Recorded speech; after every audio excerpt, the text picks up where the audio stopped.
It is a Wednesday. In fact, April Fools. But we don't have anything to fool you about. It's just the same old supernatural news and Parashare. Hi there, folks. The only thing I have to fool you about is I got no Mally Fox. she's gone this week, but I do have a special surprise for you. April Fool, she became a guy. No, she didn't. I have the combat rev here.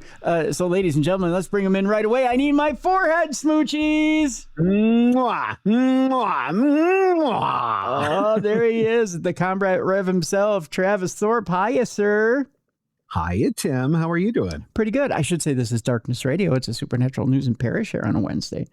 Have you fooled anybody today? I mean, just myself. I keep telling myself that I'm handsome and strong and young and virile, but I'm getting old and decrepit. I do that to myself every day. It's kind of how I start my morning out. Look in the mirror and I go, look at those guns. Yeah. There he is, sexy. There he is. Young and virile and sexy. I call myself the Zorro Zaddy, and then I go about my day. Then I laugh and I laugh and I laugh, and my hernia twists and I hit the ground. It's a full day. I tried to schedule all of my VA medical appointments for today, but they told me no. I got one actually scheduled a month ago for today, and then they rescheduled it. And I was like, you jerks. Take away all the fun. Yeah, nobody will take an appointment on April 1st, will they? Because they're afraid if they give you bad news, you won't believe it. Yeah. Yeah. Silly people. I don't know what that is. I guess it is what it is. Big show today, folks. As you're listening to this, we are either on the moon or it's gone terribly wrong. Either way, it either could happen. Actually, we're not on the moon. We're circling the moon. That's what Artemis II is. So don't think that we're going to land on the moon today. We're not. We're circling it today. Kind of like we're ready to do a drive-by on it, but not right. We're just menacingly going around it and be like, you, I see you, and then we come back. Yeah, that's what we were doing. We're just going to satellite orbit it.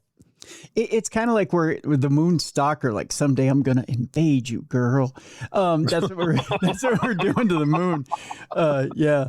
Today, just licking the lips and rubbing the hands together. Yeah. Hey, what's up, girl? Like, you're never gonna see it coming, girl. Oh yeah, someday I'm gonna plant my flag on your crater. That's right. Someday I'm gonna be your daddy, and we're gonna have a little base together. I don't know what that means, but yeah, that's what we're doing with the moon.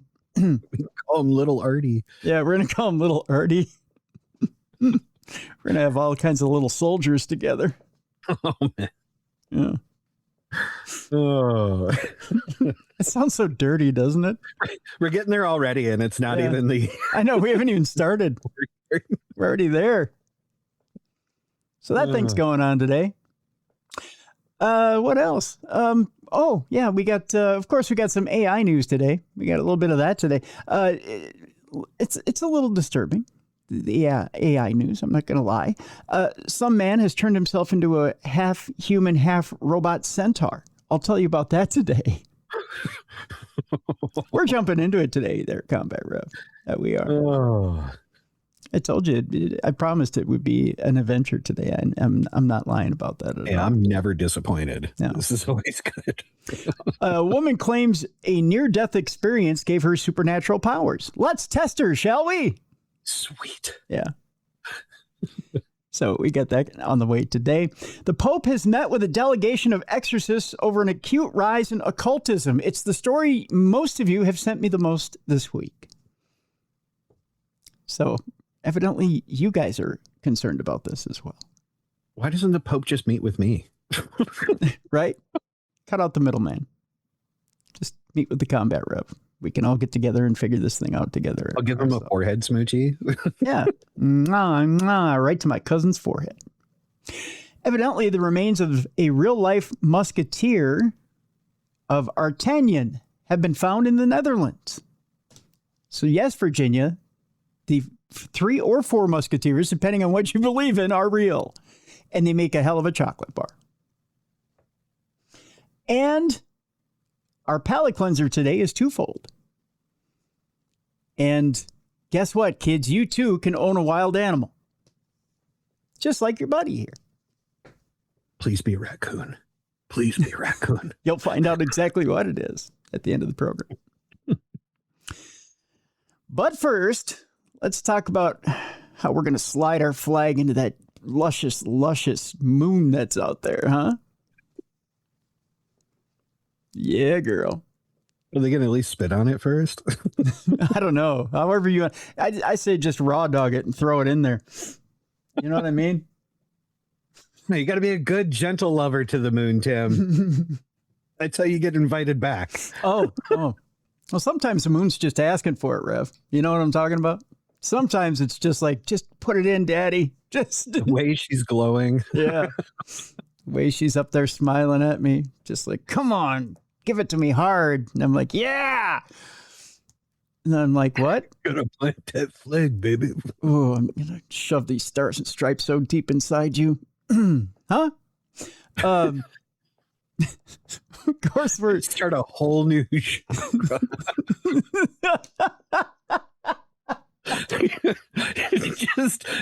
just wild videos of dudes and rocks. I don't know if I'm ready for that world, Tim. Pornhub has a whole new subgenre right now, doesn't it? You know, I had a Canadian friend that once told me they have such thing as pterodactyl porn, and I was not disappointed. What? They what? It's real.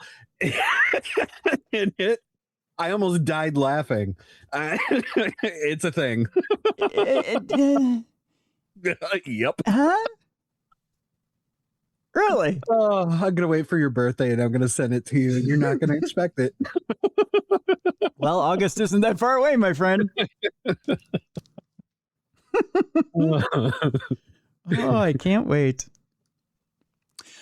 NASA has made their final preparations for today's manned moon mission, if you know what I mean. It's got to be a manned moon mission. Why can't a woman mount that moon? You know what I'm talking about? Yeah, I mean, it's 2026. Give it the times. Yeah, right? I'd like to see a little woman on moon action. So I might bust out my credit card for that. So they're gonna launch this thing and just orbit the moon, even though we've allegedly landed there multiple times, right? Yeah, yes. Like, this is just the drive-by. This is just the stalking phase. Scoping out the neighborhood. Yeah. We're just taking a good look at her round bottom. This trip. We're just as we circle the moon, we're just like, girl, you look good today. That's this phase. Yeah. I mean, it might be a good time to start investing in NFTs on the moon.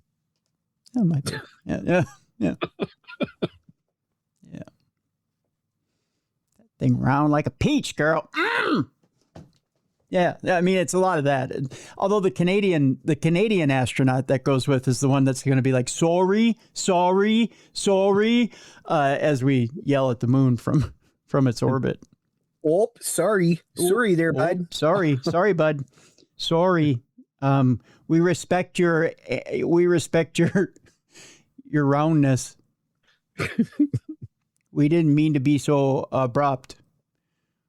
So sorry about all my American friends here. They're all liquored up right now, and they're just jonesing.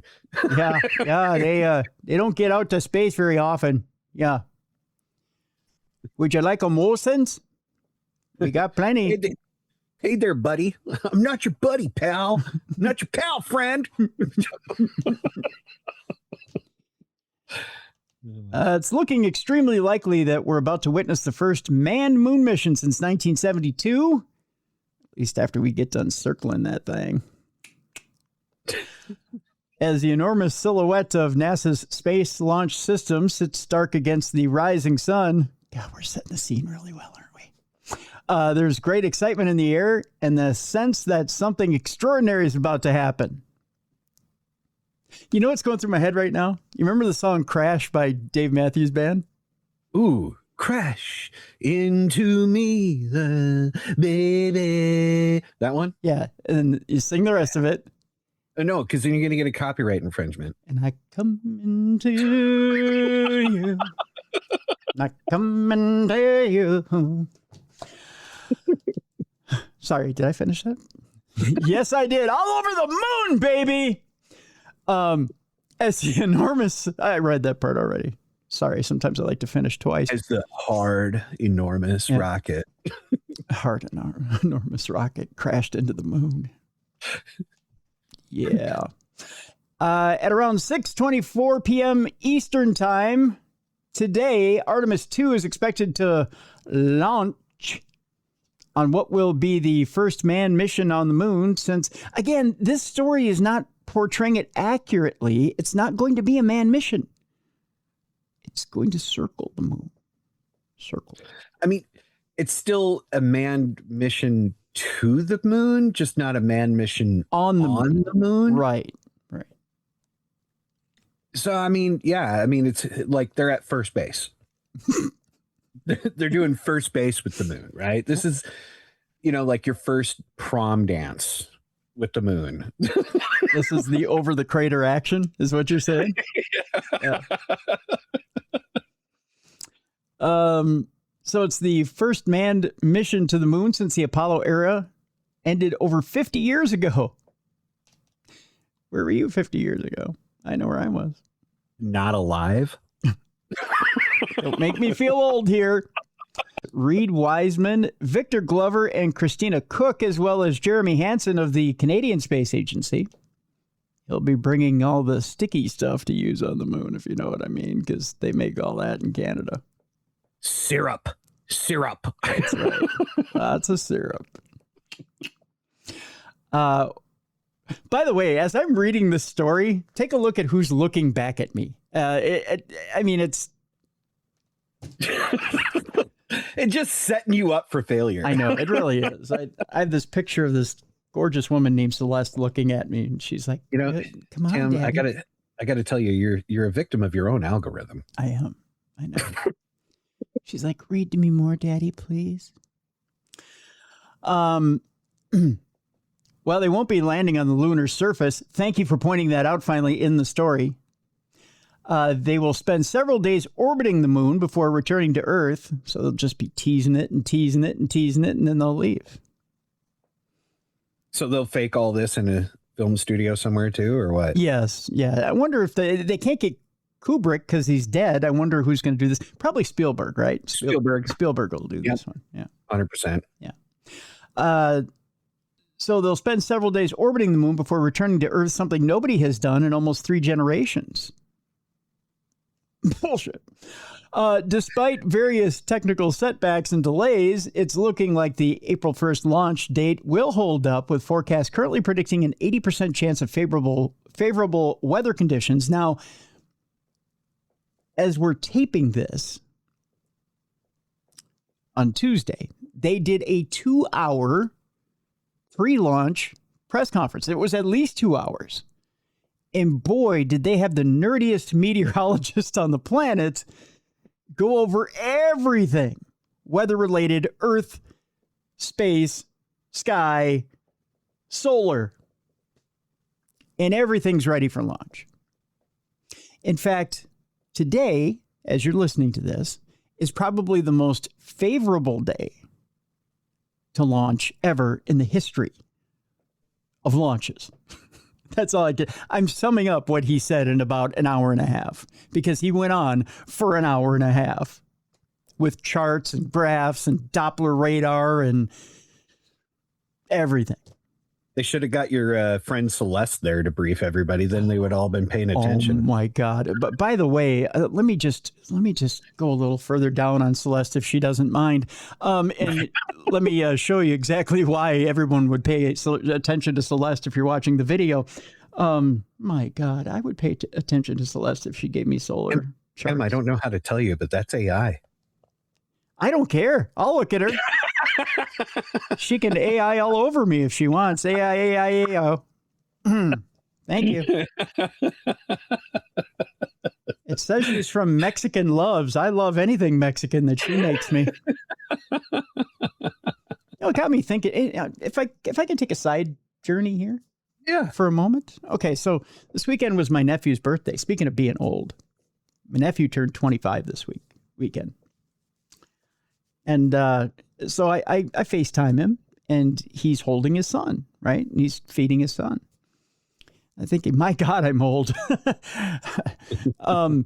But I thought to myself, I think I've missed the boat. I think too much focus on me, not enough on, or too much focus on thee, not enough on me. I never got to have, I lost one of my own about 23 years ago, but I never had the chance to really have another one. I mean, we threw the party, but another one didn't show up, right? Mm-hmm. Probably didn't focus enough on trying to have another one. But by God, if Celeste would have showed up, but from Mexican Loves, I think we probably would have knocked that one home, right? But yeah, I thought to myself, maybe I should have focused harder on that deal. Tim, speaking as somebody with 3 terrorists, how do they always say it? The grass is always greener, because here I am about 20 years into adulthood of raising children, right? Mm-hmm. And I got one in college, one in elementary school, and one just about to start preschool. I am this close. For those listening right now, I'm holding up the imaginary inch. I am this close to finally having the illusion of sovereignty again. And having a little bit of my life back. And I'm so excited. But yet I am now at this age where my body is sacrificed and decrepit. And I'm like, I have literally given all of the best years of my life to raising children. And very untypically, like most men, I'm the one at home rearing them. Mm. And so, I know what most women feel like, being stay-at-home moms. I'm a stay-at-home dad, and it drives you crazy. And I can't wait to be an adult again. But then I know it's a whole different world. Yeah.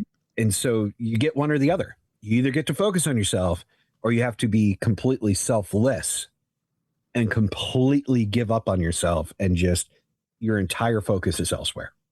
You have to be one or the other. You don't get a choice. You don't get to mix it. Please, let me mix it. Ladies and gentlemen, as he's holding up the AI Mexican woman Celeste yet again, and she says, proving that it doesn't matter. She says to you, "Please, senor, would you mix it in me?" Sure, why not?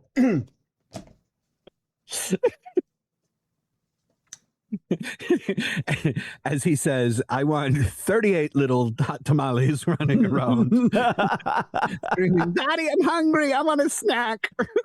Let's watch Bluey. I need more milk.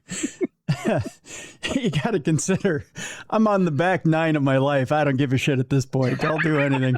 I don't care. So for any hot Latina ladies that are listening right now that would like your American citizenship, please reach Tim Dennis at darknessradio.com. Again, at Tim Dennis at darknessradio.com. Especially if they look like Celeste. Holy shit.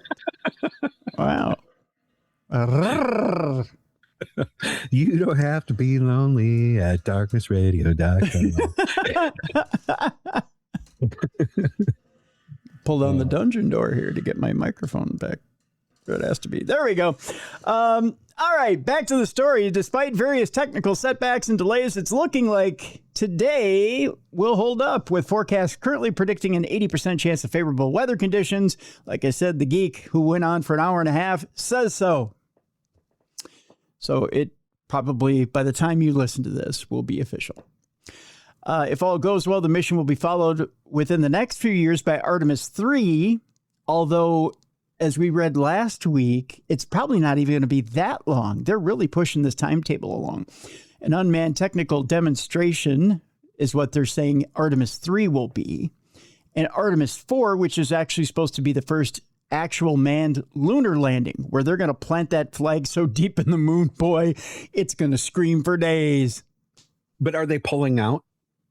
Probably not. They're probably going to leave that thing so deep inside it that it's going to need surgical retraction. We've lost half the audience today. Probably, yeah. All eyes will be on Cape Canaveral today as the astronauts get ready for the trip. So there you go. Now, we're finally going to get to the second story, and we're only 20 minutes in. So look at that. We're really just cruising along on this show today. Now, with that, keep in mind that NASA has canceled the Lunar Space Station in favor of a more ambitious plan. And God damn it, look who is in the second story. She won't leave me. Unless she's listening. I'm just saying. At this point, just print her picture and frame it. I think she's my. We're going to Photoshop you two together. Matter of fact, anybody listening right now, go ahead and feel free to go ahead and extract that photo after it goes on YouTube and start Photoshopping Tim and Celeste together in different marital photos. Them just married in Maui. Put together a wedding album for us. I think at this point, just call us Mr. and Mrs. Celeste. So the long-awaited Lunar Gateway space station's been scrapped, evidently, but will be repurposed for something else. With that first manned mission around the moon, Artemis II still on schedule for today, at least as far as we know. I mean, we may be... it seems that NASA has been thinking long and hard about... I said long and hard about the future of lunar exploration. Well, there has been plans to place a permanent orbital outpost around the moon to act as a stepping stone for future manned missions to the lunar surface. New NASA Administrator Jared Isaacman has now revealed that this won't actually be going ahead as planned. Instead, the space agency will work up to set a base on the moon's surface, a process that will take around 7 years and will reuse some of the Lunar Gateway's already completed components. It should not really surprise anyone that we are pausing Gateway in its current form and focusing on infrastructure that supports sustained operations on the lunar surface, Isaacman told attendees at a recent event at NASA's headquarters in Washington, D.C. Despite some of the real hardware and schedule challenges, we can repurpose equipment and international partner commitments. We talked about this last week, the fact that there's international partners involved here and that you're not really making a pure land claim up on the moon, to support surface and other program objectives. As things stand, it isn't clear exactly what these changes will mean for a manned space program moving forward, especially given that Lunar Gateway had aimed to enable easier access to the moon's surface, perhaps the most important thing needed to build a base there. Which vehicles will be used to transport astronauts to and from the base also remains unclear. It wouldn't shock me if we see the space shuttle come back.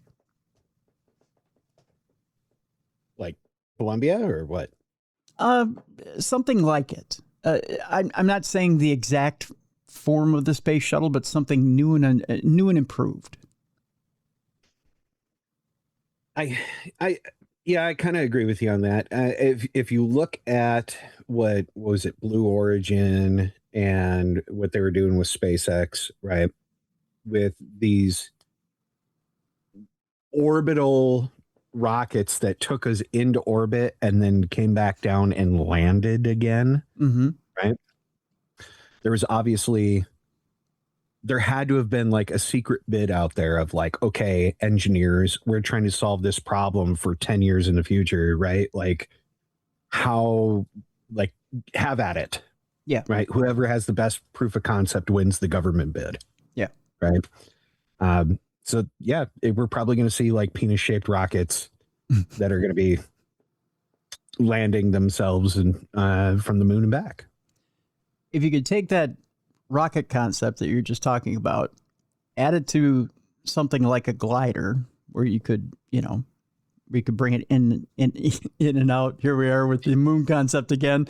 But could land in the wet ocean. Yeah, in the wet oceans of the moon. Just glide right in there. You know what I mean? Astroglide, if you will. But be able to, because that way, then if you had something like a bigger shuttle that had a bigger payload, payload to come into the moon, then you'd be able to bring supplies up as well, and be able to bring supplies back. So my thought, again, piggybacking off of last week's discussion, is that if you're manufacturing some stuff on the moon, you could start to shuttle things back and forth. Well, and I think so far the only thing that has the thrust capacity to get things up there is the Falcon 9. The Falcon 9 is really the only thing that's got that thrust that can really get it out there with a big payload. Yeah, baby.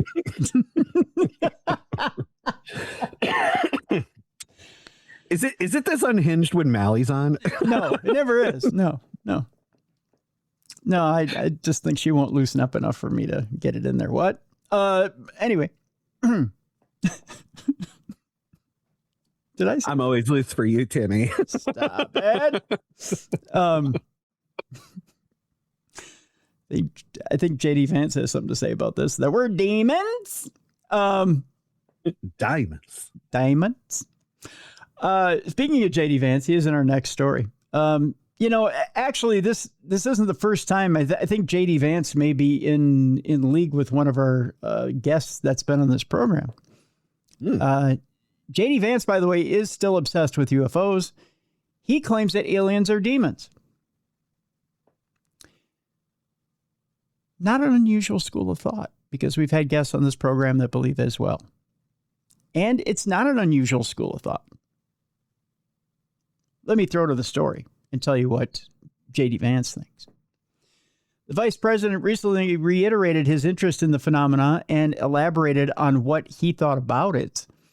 Around a year ago, we reported that J.D. Vance had stated during an appearance on the Ruthless podcast that he was obsessed with UFOs and was keen to solve the mystery. Fast forward 12 months, and it seems his curiosity has only deepened since then. He said this week on Benny Johnson's podcast, "Trust me, anybody who's curious about this, I'm more curious than anybody, and I've got 3 years of the very tippy top of the classification." Oh, now he's flexing. Look at that. He says, "I'm going to get to the bottom of it." This time, however, Vance did delve a little deeper into what he actually thought UFOs were. "I don't think they're aliens. I think they're demons anyway, but that's a longer discussion," he said. "I mean, every great world religion, including Christianity, the one that I believe in, has understood that there are very weird things out there, and there are things that are very difficult to explain." On the topic of President Trump's promise to release the U.S. government's files on UFOs, Vance remained adamant that he hadn't yet had the time to read them himself. Well, then how are you going to comment that these are demons instead of looking into the files? Yep, it's just flexing. Yeah. He said, I actually haven't looked at the files. He said, "I have not been able to spend enough time on this, but I'm going to. Trust me, I'm obsessed with this." He says, "Well, you're not that obsessed if you haven't looked at the files." Yep. Right? Yep. After having spent quite a bit of time talking with Nathaniel Gillis on the program and his actual experience with it, I can buy into the theory that there may be some, not all, but some of this phenomena that may actually be demonic. Not all, but maybe some. Some of it is bone-chilling. And some of the things that Nathaniel himself has shown me is bone-chilling. But I would say that it is a sliver of the activity that he himself is dealing with that has a potential to be what J.D. Vance is talking about.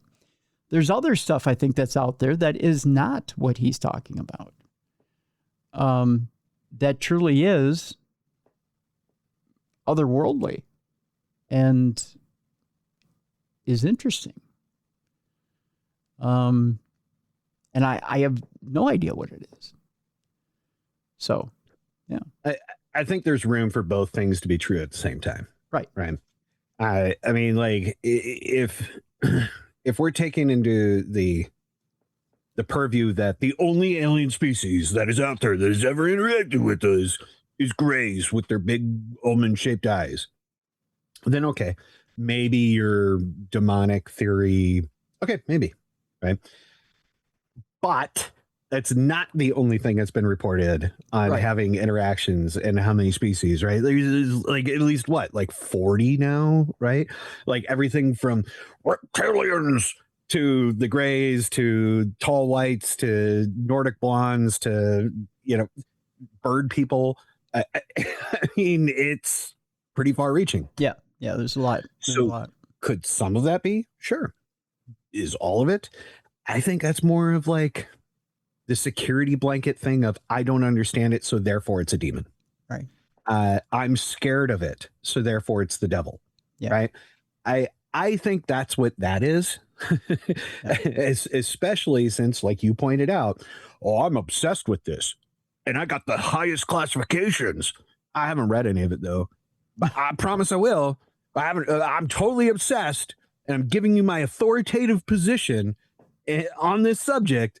But I haven't read any of it though. What? Yeah, I'm not going to bother with it, but yeah. So it tells me you don't know shit, right? Right. And what I can say is, if they being real, which to be clear, I believe it to be real. Okay.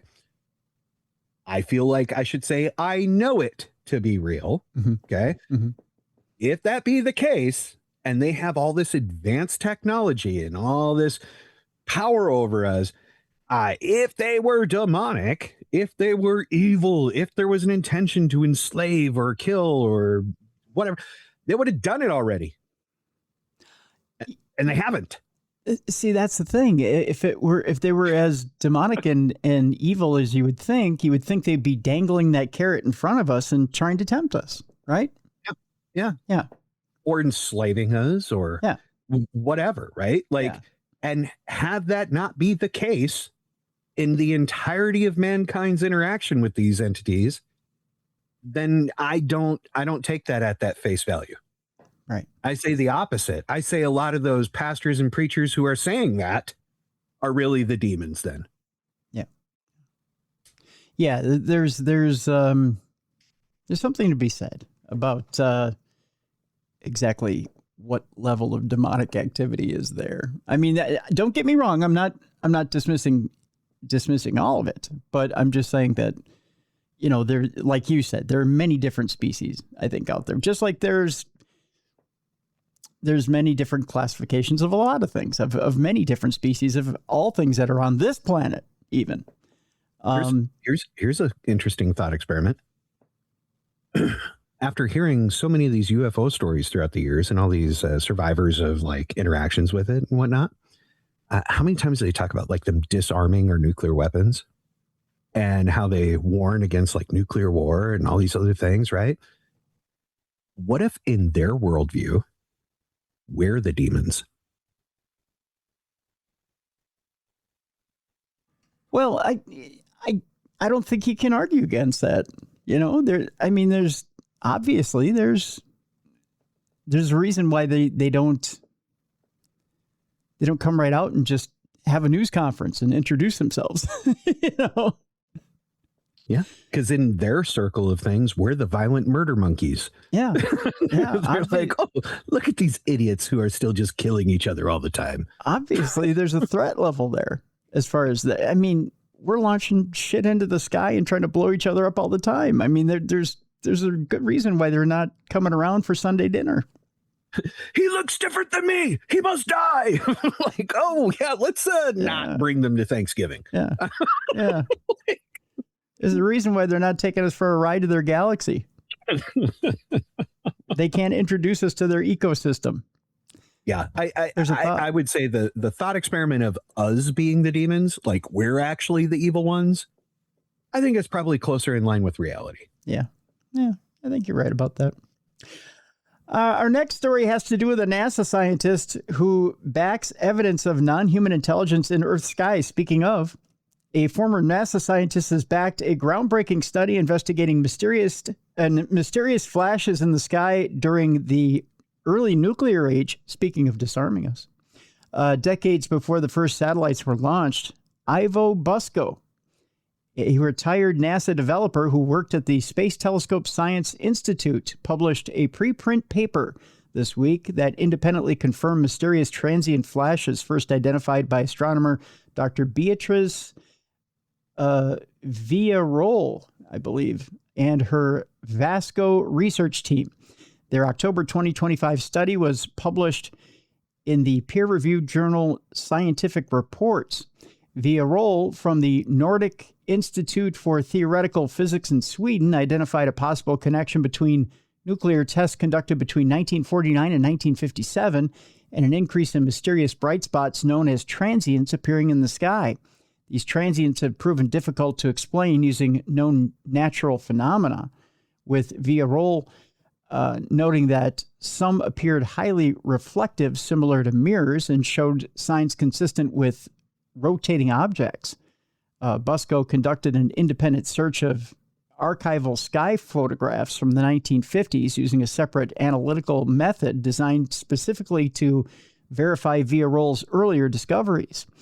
His investigation uncovered dozens of transient flashes displaying the same unusual signatures reported by the Vasco team, including extremely short-duration bursts of light. Busko wrote that the findings independently confirmed the presence of such transients, adding further weight to the unusual flashes first reported by Villarroel's team. The new traces found in Busko's analysis are tantalizingly similar, he wrote. By analyzing pairs of plates taken in rapid sequence, about 30 minutes apart of these same sky regions, we find evidence of transients similar to those previously reported by the Vasco project, he added, in the study published in AR14.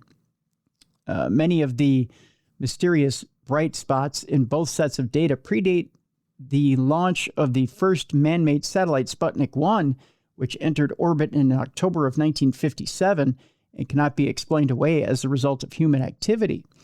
The new research corroborated this by analyzing 98,000 photographic plates from separate sky surveys, also from the mid-1950s, taken at the Hamburg Observatory with a 1.2-meter camera.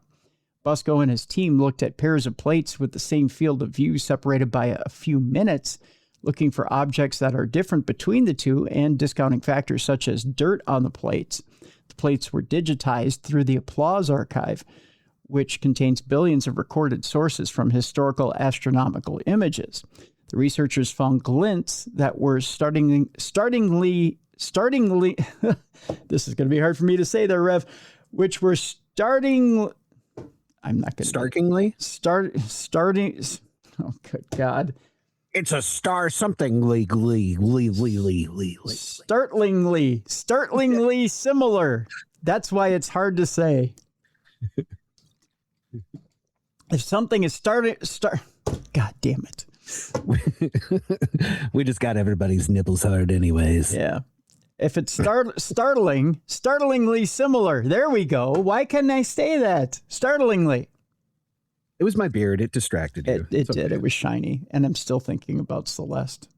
Because she's startlingly similar to something. The researchers found glints that were startlingly similar to those uncovered by the Vasco project. There we go.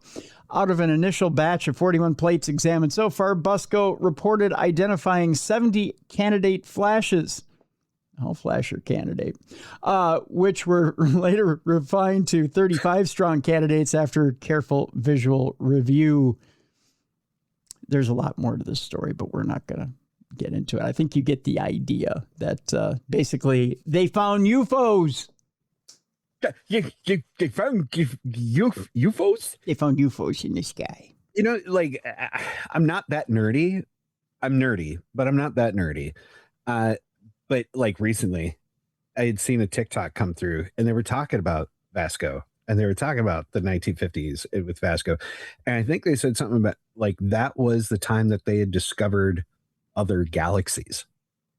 Like they didn't know, like they only thought the Milky Way was there, and that we were just the Milky Way, and it was the Vasco project or the Vasco Observatory that in that time frame realized, oh shit, there's a ton of other galaxies out there. Like we are really, really, really small on this cosmic scale. Yeah. I found last week's conversation with Dr. Michael Gillen pretty interesting. And actually his movie's really interesting too. The fact that, like you said, in the 50s and 60s, they were with the Vasco project, especially. And he had worked directly with Carl Sagan and a lot of those doctors of that generation. The fact that they start finding out, there's more than just the Milky Way here, and there's more than just this galaxy, and how everything started to kind of branch out exponentially, and really his movie, The Invisible Everywhere, is all about finding an afterlife through science. And he doesn't subscribe to one religion or another, but just finding an afterlife through science and through scientific principle. Right. And it's amazing how he puts the two together. Again, you'd have to see the movie to see it, but just the fact that scientific principle can explain an afterlife. That's awesome. Yeah. Yeah. Is brilliant. Yeah. It really opens the eye.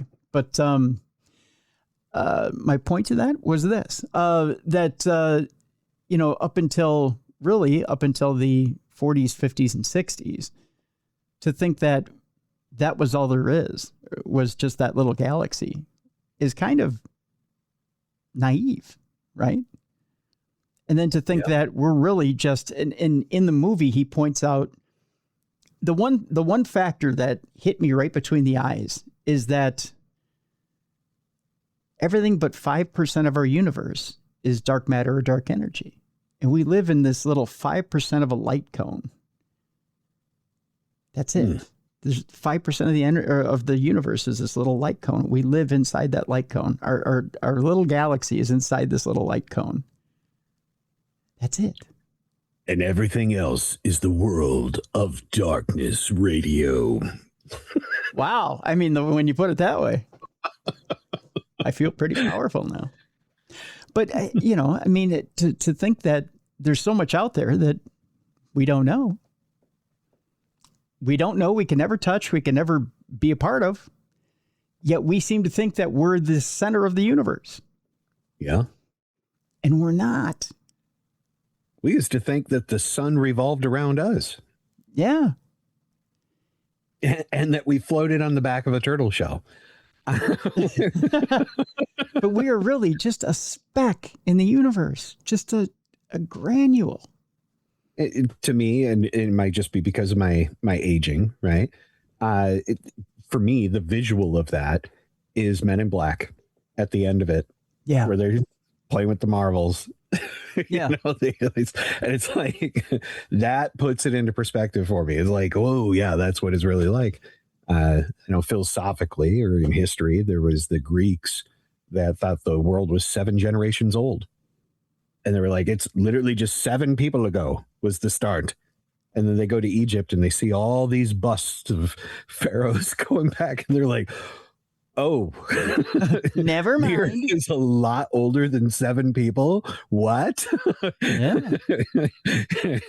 And it blew their mind, and so we're constantly going through this evolution of understanding how arrogant we are.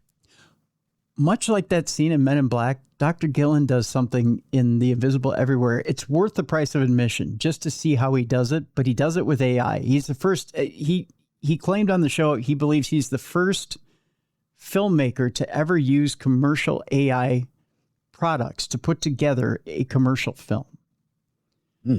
And completely with different commercial AI applications, right? So but the way he did it is amazing. Much like you say, it in Men in Black, it backs out and shows you the entire universe. He manages to do that with AI, and it's breathtaking. So he backs out from our world to our solar system, and he keeps backing out and out and out and out until you see the eventual web that our solar system is a part of, and the web that's a part of, and the web that's a part of. And he keeps zooming out. And boy, do you feel small by the time he gets to the end of it. Just atoms, the part of a giant, you know? Yeah. And it almost takes your breath away when he does it. Because you go, holy shit. If you take anything from that, it means you're meaningless. Yep. So, buck up, buckaroo. Celeste, you don't matter. No, don't tell her that. That's my baby mama. I'll never let her go. Anyways, where was I going with that? Well, I'm going to the next story, which would be another mystery object over Mississippi, which turns out to be from Roswell. Which might have came from across the universe, or it might be just through time. Okay, buckle up. Buckle up. Aviation authorities have confirmed the identity of an object that was sighted high above the state last week. With all the talk of the U.S. government releasing its files on UFOs recently, actual sightings of unidentified objects over the country have somewhat fallen by the wayside. This wasn't so much the case in Harrison County, Mississippi on Friday. However, thanks to a number of reports concerning a mysterious object that had been spotted at high altitude, well, we might have changed the game. The incident prompted local news channel WLOX. You always have to kind of puke when you say the name of a news station. Just saying. To reach out to the nearby Keesler, it looks like Keebler Air Force Base. I imagine there's little elves making cookies there. I think that'd be kind of cool. As well as the Gulfport Biloxi International Airport to find out what it might have been. It has also used a flight tracking website to look for records of any matching flights so we can, narrow out any of those possibilities. As it turned out, the object did seem to match the trajectory of a high-altitude balloon that had taken off from Roswell, New Mexico, the home of the world's most famous UFO incident. In this case, however, the explanation had nothing to do with aliens. Instead, the balloon belonged to a company that specializes in telecommunications and climate monitoring. So, yes, Virginia, it was a balloon after all. The incident once again highlights the fact that many UFO sightings do end up having conventional explanations. So, I don't believe that. I'm going instead with this story. Retired U.S. Air Force Major General William Neal McCasland, who has been missing since February 27th in 2026, who disappeared from Albuquerque, New Mexico, who used to be the former commander of the Air Force Research Laboratory, who oversaw all the UFO stuff. And what he did is he hijacked a UFO from Roswell, New Mexico, and he flew over there. He's on the escape. He's on the escape right now because he knows where all the buried bodies are. He knows where all those spaceships are. He knows how to turn them on. Oh, I thought you had an actual news story about him. Like, they found him. I'm just speculating. I'm sorry. I had to look up his name because I couldn't remember his name. Here, I'm waiting for the big reveal. No, I'm just speculating that he stole a UFO and is flying it around. That's why we can't find him. He's joyriding. You said that you were winding up like you had something there. I know. I'm just entertaining, Tim. Oh, okay. Jeez, here I thought you had something. I thought you were like, and they found him. They found him zooming around in one of them damn spaceships, holding up a middle finger like you ain't gonna catch me. I wouldn't have held that from you, Tim. I would have prepped you before the show. I'd have been like, Tim, I got a hot one. Oh, okay. All right. Well, I thought maybe you had something. All right, let's start to wrap up this here segment. We got two more stories here. I know by now people have fast forwarded because they're like, geez, I'm tired of hearing about Tim and Celeste. We're done with this. Even my story is sick of me. The story doesn't even want me to read this next one. No, actually, this next story is, if I can get past the car ad that's in front of me. This next one's actually pretty interesting. Glowing UFOs shut down 20 U.S. nukes using unknown force, according to an ex-Air Force officer. We had just talked about that earlier.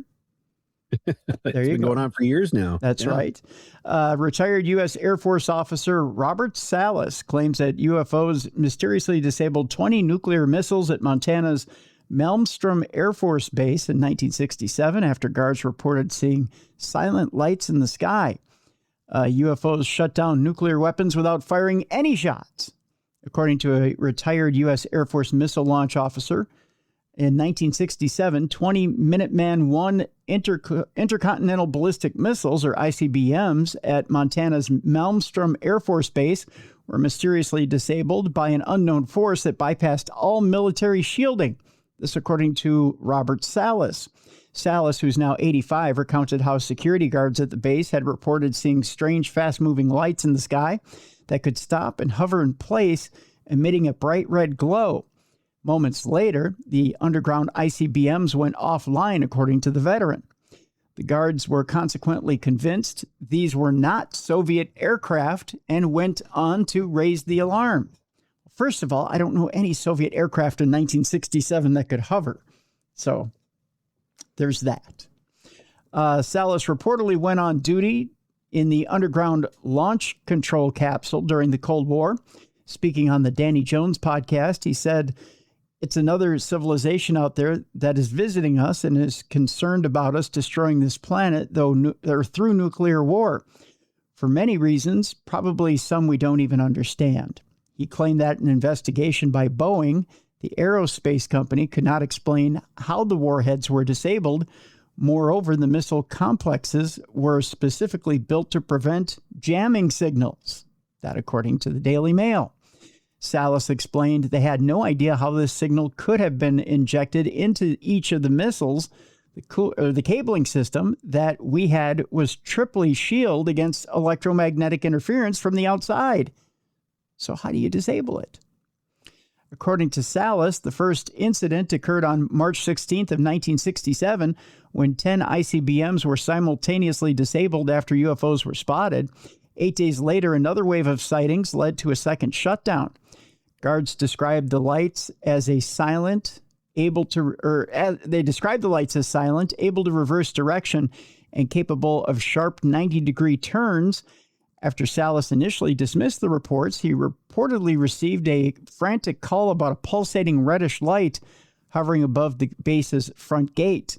Moments later, alarms sounded in the control room as all 10 missiles went offline. Salas recalled very quickly thereafter, bing, bing, bing, bing, all 10 of them went down. That's only 4 bings, though. So, I mean, right. I'm saving time. I'm getting a little, technical, but he said they all went red. Salas also revealed the incursion alarms were triggered, suggesting something had entered the secure missile area. When guards investigated, the UFO had already departed, according to the Daily Mail. Following the incident, Salas and his commander were ordered by Air Force investigators to sign strict non-disclosure agreements under threat of prison if they spoke out. He eventually went public years later after learning of similar events in a UFO book, believing the story had already leaked. Boeing's investigation reportedly concluded that an external electromagnetic signal had disrupted the missile's guidance systems, specifically affecting the logic coupler in each. However, they found it impossible for any known device to affect all 10 missiles at once, as each was independently housed and shielded. So if it was impossible, then how did it happen? J.D. Vance would say, demonic magic powers from Satan. And I would say, again, here's the fucking proof that they're not demons, right? Because if they were a demonic force, they probably would have detonated them or launched them with all this going, oh shit, we never put the codes in. And then calling Russia, sorry, dude, they're on their way. Like, instead they're like, hey, quit hitting yourself. And disabling the nukes. I mean, and they never fired a shot. They didn't hurt anyone. They just shut down the nukes, right? Here's a thought. Aliens use some sort of hypnosis or mind control to take over one person and gets that one person to shut them all down. Ooh, I would say yes, except the investigation of Boeing saying that there was an EM pulse that had shut down each of the warheads on their logic couplers, right? Yeah. So that wouldn't have been something done by a button at a control panel, but I like the way you think. Yeah. Definitely like the way you think. Yeah. It's just more so that they had a very powerful EM pulse that just shut it down. Yeah. Yeah. That's true. Last story here. You remember... a little while back, the ISS was evacuated because one of the members of the ISS had a medical emergency. Now the mystery medical emergency and the astronaut who had it evidently are coming forward to tell us exactly what happened. Alien chest popper, alien chest popper, alien chest popper, alien chest popper. Not quite. Oh. Although he was left unable to speak. So maybe it was an alien chest popper. Let's go to the video. No, I'm kidding. We don't have video. The first ever medical evacuation from the space station was reportedly prompted by a still unexplained condition. Oh, so we don't even get the idea of what it was?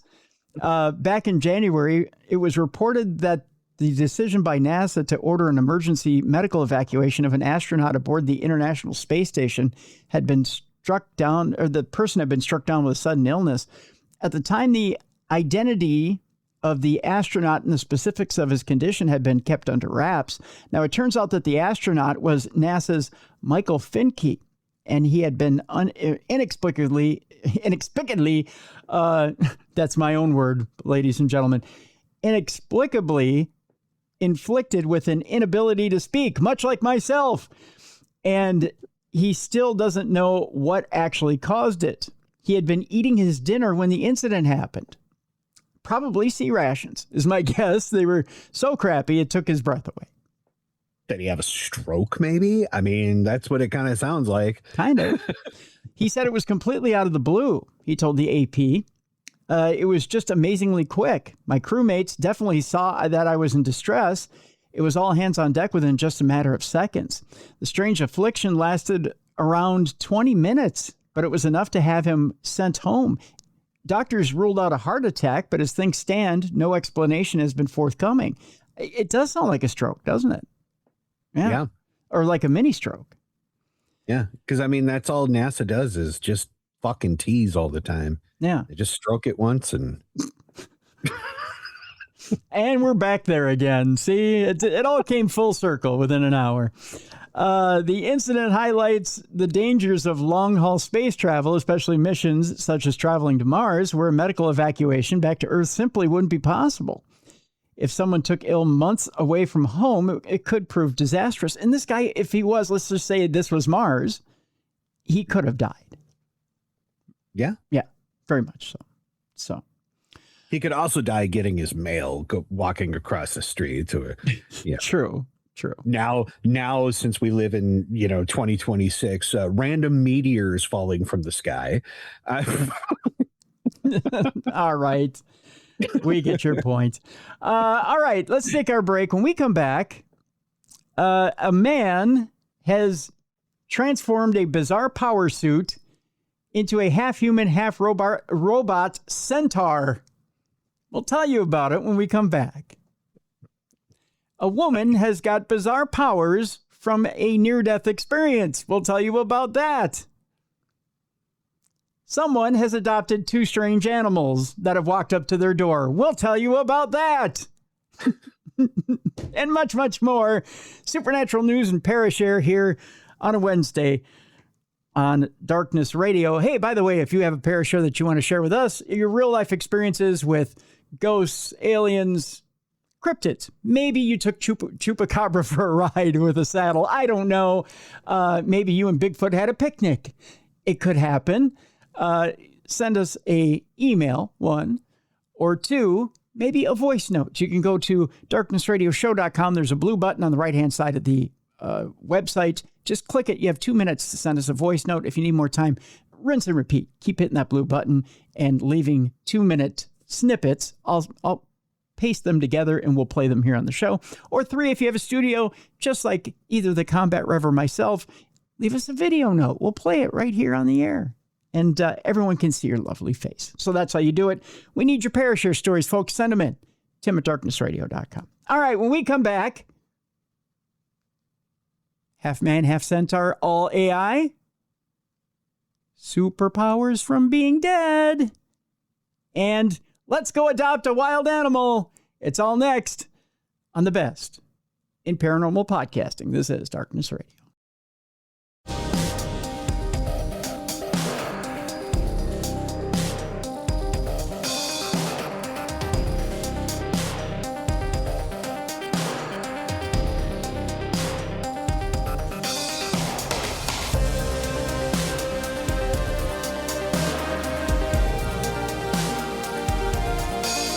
Welcome back to the best in paranormal podcasting. This is Darkness Radio on a Wednesday. Supernatural news and Parashare with Timmy and the Combat Rev.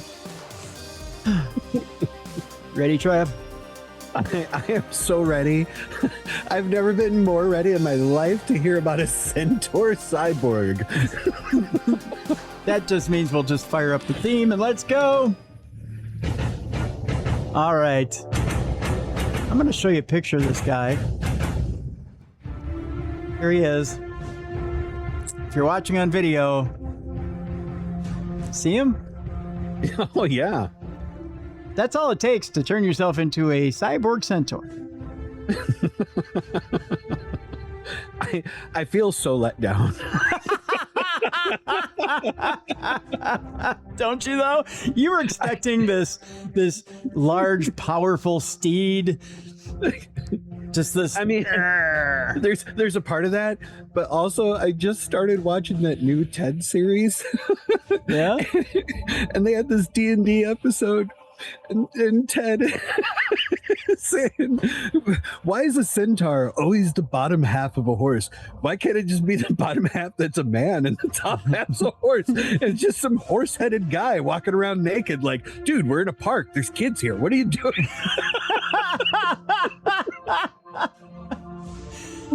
That killed me. Well, sorry to let you down again. It was the Chinese this time that let you down, my friend. I was hoping for the top half to be a horse. Just a mechanical horse head. Well, unfortunately, these scientists in Shenzhen, China, have let you down yet again. By the way, the commercial that's driving me nuts up here now in Minneapolis is that Shen Yun. I run around the house yelling Shen Yun, which tells me I'm getting senile. By the way, if you my wife and I, we started watching this Korean show on Hulu, and it was called The Battle of Fates, and it's a bunch of psychics battling it out for like the top psychic. It's super cool. Okay. And yeah, definitely check it out. It's worth it. But the judges on the show, like every 3 minutes, are like, "Oh!" Now, my wife and I, anytime anything happens, we're like, "Oh!" You're yelling, "Oh!" Then I'll just call you up and go, Shen Yun, oh, at you.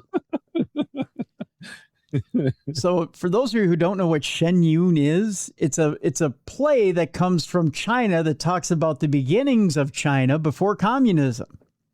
Yeah.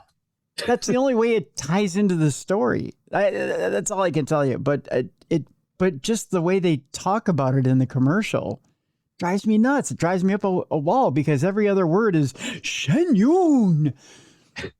And the guy says it like, I don't know, someone stuck a finger up his ass. And it drives me nuts. Should he say it more like Shen Yun? Yeah. He said she'd be more sensual. He's like, Shen Yun, baby. Instead of Shen Yun. At the Orpheum Theater. Shen Yun. Yeah, exactly. Like, Shen Yun, you know what I mean? Bring your date, Celeste. Come to the moon. Yeah. At shenyun.com. Show Celeste your Shen Yun big moon. At this point, you should probably see if they'll pay you for advertisement. I know, right? I've given them plenty of advertising on this show. That's right. Bizarre power suit has transformed its wearer into a half-human, half-robot centaur, as you could tell by Rev's enthusiasm for the whole bit. There's no big dong and balls hanging from the centaur. It just looks like a toy motor and a couple of like robot legs. Yeah, it is. It's like someone put like a 35 horse Johnson and a couple of legs off of his ass. That's all it is. As your camera it rotates down to E-Honeys at the bottom. Oh, did it? Oh, I did. Look at this. She might be more exciting. Yeah, right there. Oh man. Yeah. Shen Yun. Shen Yun. Oh, yeah, she's more exciting than what he's got cooking. For those of you that are only listening, it is a very disappointing black motor of some sort strapped into his like L3. Yeah, it is. With two broomstick handled legs in a horse shape extending out of his posterior. I can't even tell what the feet are. The feet are like, it was like someone put two baby shoes on the end of the broomsticks. Little tennis balls or some shit. Yeah. It's really bad. Like it doesn't even look like anything that was like accomplished. Yeah. It's like, bro, like, are you just starting a cosplay? Like, what do you like? I've seen cosplayers come out with cooler shit than that. Like, is this guy really supposed to be some kind of fucking breakthrough scientist right now? Like, at first I was like, what the fuck does he have on his face? I thought he was wearing a plague mask, but they blurred out his face. Yeah. And then that's an umbrella. So he doesn't have a plague mask on. So, yeah. I'm a little disappointed all the way around. Yeah. You know, his parents are still at home going, why aren't you doctor yet? I try to come half horse. Why you not doctor? Why you not doctor? God, it's seriously so disappointing. Like his legs look like PVC pipe. They are. It's like, what the fuck did you even do here? Take a look at it. This makes no sense. I hope it somehow pays out somehow. Why are you still cousin's fishing boat motor? No, why can't you be more like your sister? She's in Shenyun. She's in Shenyun.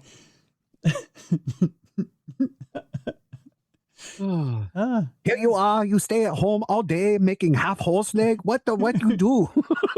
That thing even plow field?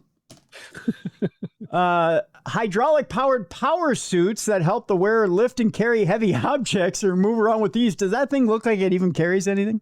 Fuck no. It looks like it carries an empty Monster can. It says here it's been around for years, but a team of Chinese researchers recently launched a new and unusual model inspired by the mythical centaur. You want to see him from the back? I mean, this. Oh my God. Baby got back. Like, how is that even supposed to help you? Like, if their whole thing is like, oh, this is a power suit to help you like move and carry big loads, you're still walking and generating all that energy of walking forward. Oh, he's got a big load back there. All right. This is so silly. Yeah. Like, so damn silly. It is. Like, what is it? A load of rocks that are sitting on the top of that? Like, it's like 10 pounds of rocks, my guy. What you needed help with that? You can't even carry a baby on that thing. Bro, I'm disabled and I could carry that. What are you doing? Like, I'm with his parents at this point. Why are you not a doctor yet? What are you doing? Parents. You are a disappointment on your family, sir. You would not even stay in school. Unless he's making centaur porn, like this is Centaur porn. It's a travesty at this point. He is a disappointment to his entire family bloodline. Do you think he puts her up on that little shelf and then turns around? Just mounts her that way. Doesn't even get to have any fun himself. It's all robot. Yeah, the robot goes at it just up and down. Shan Yun! Shan Yun! The aptly named Centaur Power Suit is essentially a bipedal robot that attaches to the wearer's back. Walking up behind them is an extra pair of legs. It's so worthless. These robotic legs follow the user's movements and respond naturally to changes in direction and speed, but as cool as that sounds, it doesn't seem very useful, is what the article says. According to the creators of the Centaur, the difference between this bipedal robot and the conventional power suits is huge. While most power suits are designed to attach to the wearer's body and limbs, assisting their movements, the Centaur acts as an extra pair of legs, which presents a series of advantages. The robotic legs can take on any burden completely, really, and they are less likely to impede the wearer's movements. The Centaur uses a flexible coupling mechanism to attach to the wearer's back. It consists of a non-linear spring that, when subjected to small forces, maintains firm stability and remains soft and comfortable even when a larger force is applied to the power suit. According to the researchers, thanks to a unique attachment mechanism, the forces generated by the movements of the wearer and the robot are effectively separated. If the scientists behind the Centaur power suit are to be believed, which we don't, the metabolic costs of walking with a load of approximately 20 kilograms on one's back are reduced by approximately 35% when using the suit, which is significantly better than the savings of the average exoskeleton, which is between 5 and 12%. The scientists explained that the robot not only bears the weight of the load, but also provides the force to move forward, significantly reducing the burden of walking. Do you buy it? Yeah, I mean, so like, okay, if you're a solo paramedic and you need a little stretcher to carry a toddler by yourself, then yeah, totally worth it. Like, I just did the conversion because I'm really stupid when it comes to math. And so I let Google do the math for me. 20 kilograms is 44 pounds. 44. That's a 4-year-old. That's a 4 to 5-year-old. Okay. If you can't pick up a 4-year-old and you need a Centaur robot helper to pick up a 4-year-old, why you not doctor yet? That's all I got to say. Why you not doctor yet? The Centaur power suit recently went viral online, but the feedback from the general public has mostly been negative. One person commented, "No way, try falling while running with luggage. This will land you on your body and break your spine." Another person wrote, "So it's like a rickshaw, but with legs instead of tires." I tell you what, I'll actually post this in the description of this program so you can be outraged as much as we are. Yeah, I thought I was going to be excited, and instead I'm just angry. Welcome to my life. I had to look at Celeste for most of the program. Feel my rage. Mind you, everyone, he said he had to. Well, now you had to look at the Centaur. Yeah. Shen Yun. All right. Meanwhile, couple of when robot goes rogue stories for you. One of them we covered last week, but we'll recap for you. A couple other ones will shock and amaze you. When robots go rogue, would you trust your robot around your family? No, I wouldn't. With humanoids now able to complete mundane chores such as folding the laundry, loading the dishwasher, and even boiling the kettle, you might be tempted to bring one into your home. No, I wouldn't. However, a recent spate of incidents should sway your decision, and we're going to hope to do that here with this article. This past week, a humanoid hit the headlines. Why do they call them humanoids, by the way? When did we change the language? The reason being is because now the robots are going from dog-shaped to human-shaped, right? They are creating all these AI-driven robots to mimic the human shape. So therefore, humanoid versus like a fucking, I don't know, Wall-E or, the Boston Dynamics dog thing, right? So yeah, I'd say humanoid. There's nothing human about them.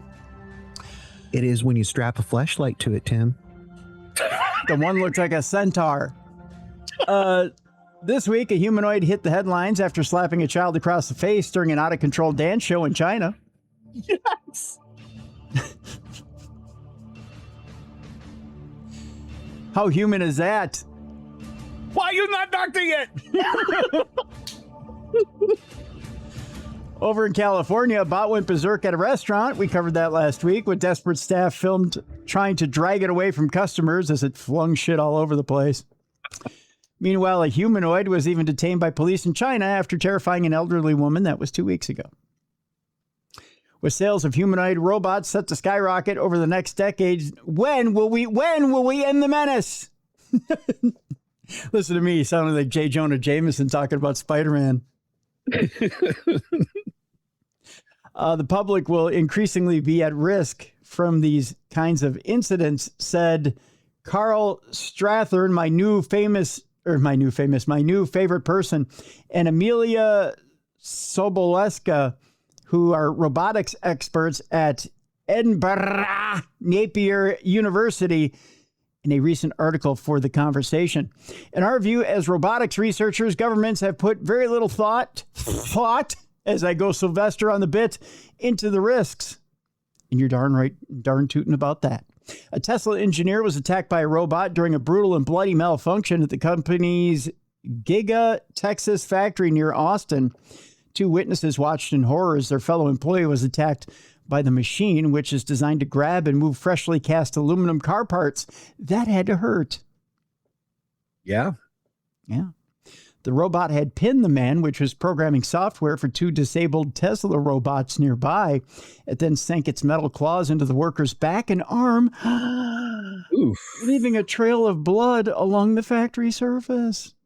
The incident, which left the victim with an open wound on his left hand, was revealed in a 2021 injury report filed to Travis County and federal regulators. We talked about the restaurant thing last week. We didn't, however, talk about the boy in China being slapped in the face. Let's tell you a little bit about him, which should have been a family-friendly dance performance, ended in disaster after a young boy was slapped across the face by a rogue robot.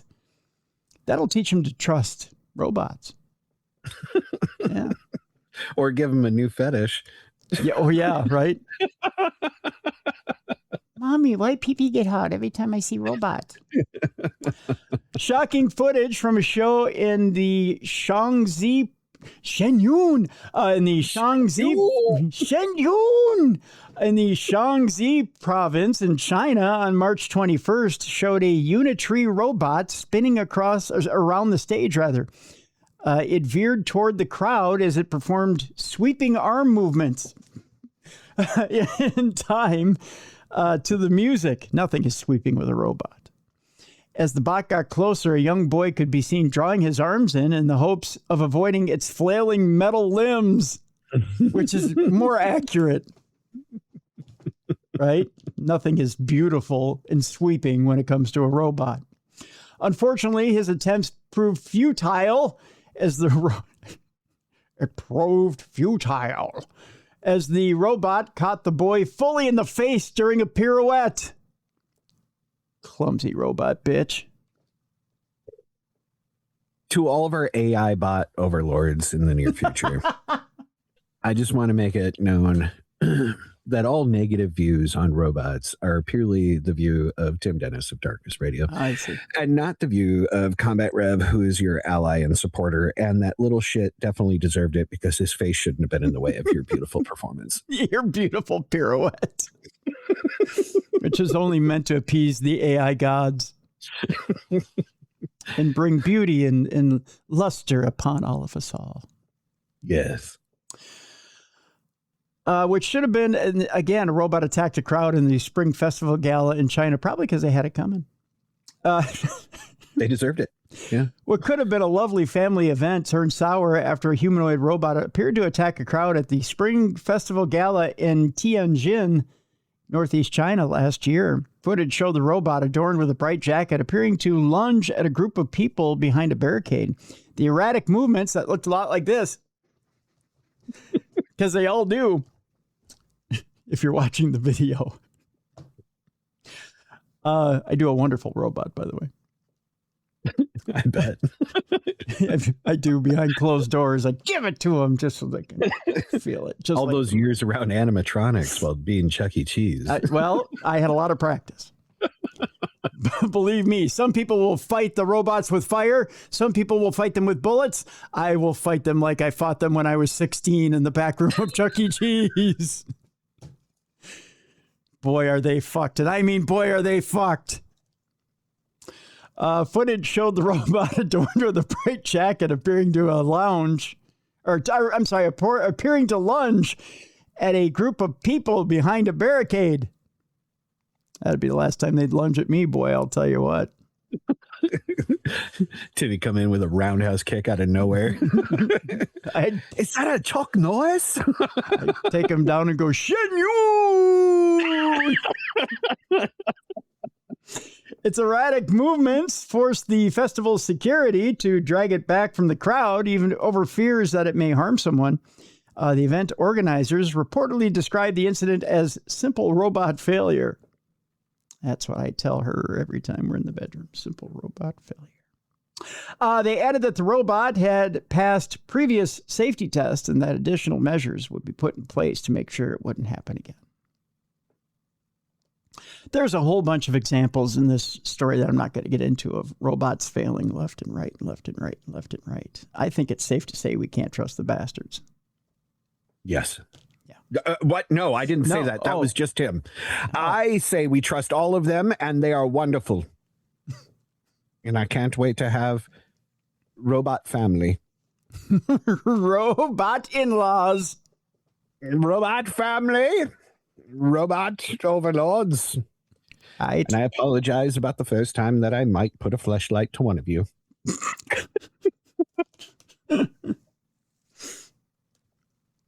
Apologies around and all of you. Oh, but I'll be ready. Tim's gonna have a piece of masking tape on it that says Celeste. Celeste. I shall remember you well, Celeste, and pay tribute to you every time I take one of the bastards down. Oh, I shall give them a good thrashing, I will. If we get rid of the rest of the robots, there'll only be me, Celeste. That's right. This is how I win your affection. They shall feel my essence, and I mean that in the most literal of terms, Celeste. Shin-yun! Shin-yun! Oh, God, I'm going to die. Oh, fuck. All right, let's get back to the rest of these stories and get out of here, shall we? Brain-dead woman is jolted back to consciousness by a large pothole. That's no way to talk about her, mister. A woman who was thought to have had no chance of recovery was seemingly cured by a strong jolt on the road. I think she was just sleeping. I really do. Yeah. Just unconscious. She wasn't dead. By the way, she's only 50 years old, by the way. According to reports, the 50-year-old who hails from Pilibhit, Uttar Pradesh, India, had taken seriously ill at home and was rushed to the hospital. Sadly, doctors were unable to treat her condition. I think they just gave up. Like, she came in there like, I'm so sorry, we couldn't do anything for her. I'm so sorry. They just gave up. It was lunch. It was lunchtime. She's the local Karen. Yeah. Oh, no, I'm sorry. They had taken seriously ill at home, or she had taken seriously ill at home and was rushed to the hospital. Sadly, doctors were unable to treat her condition, and she ended up essentially brain dead, according to this. After a time, it became apparent that she was never going to recover. She was unable to breathe unassisted, and her brain showed no signs of conscious activity. Her husband had warned family members that they should prepare for the worst, and the decision was made to discharge her from the hospital so that she could spend her remaining days at home. That ain't going to get it done. I mean, if you're brain dead... I mean, look, I'm just saying this is probably written from her perspective. And really the doctors were like, no, she's stupid. She's so fucking brain dead. She came in here like, no, doctor, I swear, everything hurts. This hurts. And like, there's nothing wrong with you. She, I'm dead. Just lays down and they're like, just take her home. She's brain dead. Just take her home. Just take her home. Oh, I can't deal with this today. Not in a million years. While she was being transported to her home in the back of an ambulance, the vehicle went over a large pothole, causing a sudden jerk. That would be the driver, which jolted everything and everyone inside. Incredibly, the jolt seemed to have had a profound effect, as within seconds, the woman's husband noticed that she had started breathing on her own, prompting a return to the hospital. To which the doctors went, oh, no, not again, no. No. Amazingly, she went on to make a full recovery and was able to return home 2 weeks later. According to neurosurgeon Dr. Rakesh Singh, the woman had been completely unresponsive prior to the incident with the pothole. Exactly how this had managed to revive her brain functions remains a total mystery. She was where's the superpower? I thought she was getting No. This is the next story. Oh, she just got woke up by a pothole. The next one got the superpowers. This story, a woman claims near-death experience gave her supernatural powers. Are you ready for this? Yes. A woman who went into cardiac arrest maintains that she can now see ghosts and predicts when someone will die. Okay, I mean, the ghost thing isn't new, but the prediction of when somebody is going to die, that's interesting. She's a lot of fun at parties. Yeah. You know, I wouldn't drink that if I were you. No. Right. Yeah, I mean, like, I kind of want to know, like, what's her, accuracy card at this point? Like, is she batting 100? Like, what's going on? Do you remember Tony Fly here in the Twin Cities had Gary Spivey on? Gary Spivey would play. Oh, yeah. Yeah, he would play How Are You Going to Die or When Are You Going to Die? I don't remember that. I do remember Gary Spivey. He was like super fucking, what's the word? He'd wear the giant eccentric. He'd wear the giant powdered wigs. Yeah. Yep. But yeah, they would play How Are You Going to Die or When Are You Going to Die on air. And that was like the cruelest thing you could ever do for a psychic. I don't approve, but yeah, they would do that game all the time. Wow. With callers. Yeah. They'd say, what do you want to know? How you're going to die or when you're going to die? And they would make them pick, and people would pick. They'd want to know. That used to drive phones like you wouldn't believe. That's crazy. Would you want to know? I mean, maybe. There's no way. I don't know. Like, out of a little bit of like a morbid curiosity to a point too. So like, it's almost like in the initiatory mystery schools where one no longer fears death because you have a near death, right? You are taken to the cusp of death, and then you kind of see that other side of it, and you come back. And you no longer have this fear of death because you know there's something on the other side, that, this isn't just it, right? Who's to say, though, and let me just throw this out there real quick. Who's to say, though, that, hear me out here, it wasn't going to be until, let's just say you pick when I'm going to die from Mr. Spivey. And he throws out a date, and it was inaccurate until he threw out that particular date. Now he set it in stone. Who's to say that what he put in stone was not to be until he put it there? True. Absolutely true. And how that could be, right? It's kind of like spell work, right? Now that you have this intention, you're going to attract that energy and it's going to be there and manifest, right? Yep. But for me, I would love to know so I could sell my house, take all that equity and dump it into a strip club for like a week straight of just having as much fun on my way out. I would hate to die and like not have fun on the way out, right? And be like, oh man, I could have had a lap dance from Cinnamon and and Spice. Yeah, oh, if only I had one more day, I could have had Cinnamon Spice and everything nice. But instead, all I got was Shun Yun right before leaving, Right. I don't know how I'd explain it to Celeste, but you wouldn't have to. You'd be dead. Oh, Look. No, and Celeste, she'd just leave me out on the side of the road to rot. She'd be really upset. I think knowing the when isn't that bad because, like, even look at some people that have terminal illness. Like, I watched this happen with a mother-in-law, right? Mm-hmm. Where she was wealthy enough that she could do this, right? She had about a year to 2 years left, and she tried every treatment under the sun. She was a multimillionaire. Money was not an issue for treatment. Okay. Mm-hmm. It was time. Okay. And she did this goodbye tour and just kind of going around, traveling the world, saying goodbye to all the people she loved. She had such a unique opportunity to be able to get a face-to-face, meaningful interaction with all the people she loved. And then plan her own funeral and her own goodbye messages and videos. And like, it was beautiful. And there wasn't any sorrow or pain to it. It was a full celebration, Yeah.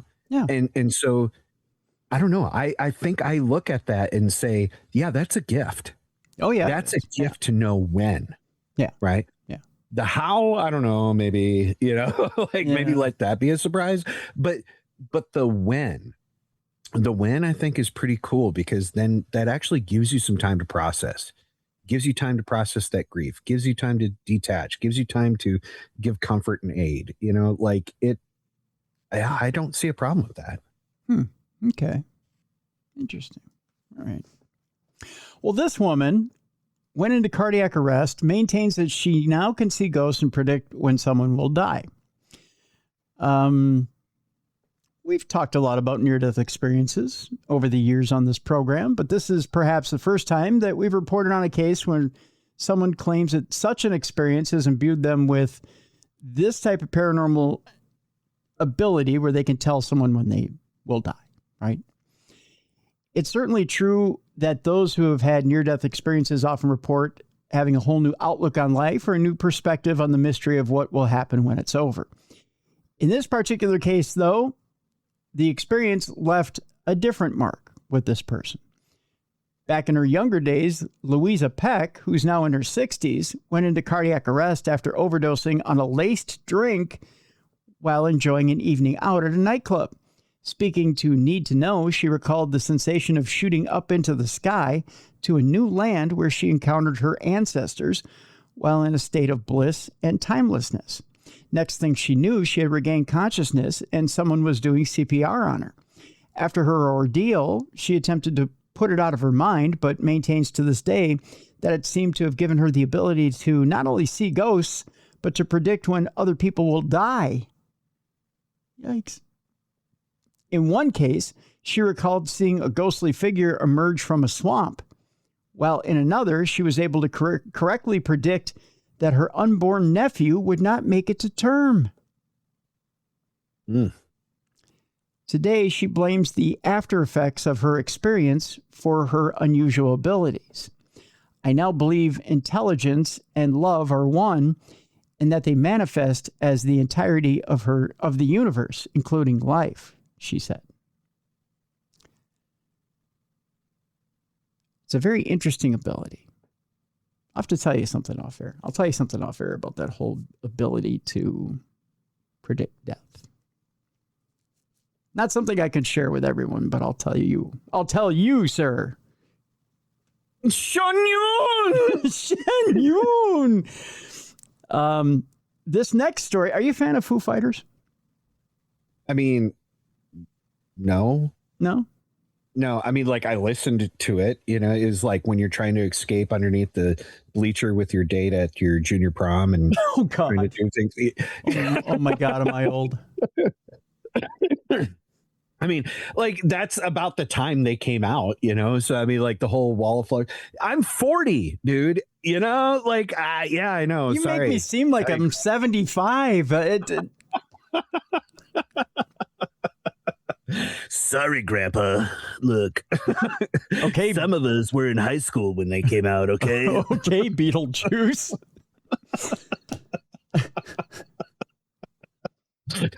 I'm not that old. Jesus Christ. Well, I went and saw him in concert. I mean, yeah, you know, so Celeste will still love you. It's okay. Okay, great. She'll be like, I sorry, team. I don't know the fight footers. No idea. Tim, I'm getting gray in my beards now. Yeah, it's been there for a while. Thanks. Foo Fighters legend Dave Grohl has been visited by the ghost of late drummer Taylor Hawkins, which for those Foo fans out there is kind of touching to think about. Dave Grohl, who's a couple of years older than I am, I'll just say that. Not a touchy subject. He's 57. Has revealed that he was visited by the ghost of late drummer Taylor Hawkins and described a vivid dream where Hawkins appeared beside him. Interesting that it was a dream visitation, that's for sure. Foo Fighters frontman Dave Grohl says he was visited by the ghost of drummer Taylor Hawkins. The 57-year-old Best of You singer said he had fallen asleep on the sofa watching TV when the spirit of Taylor, who died at the age of 50 in 2022, sat next to him. He said that he was chatting away with Hawkins and noticed that he was looking fantastic with great hair and a tan.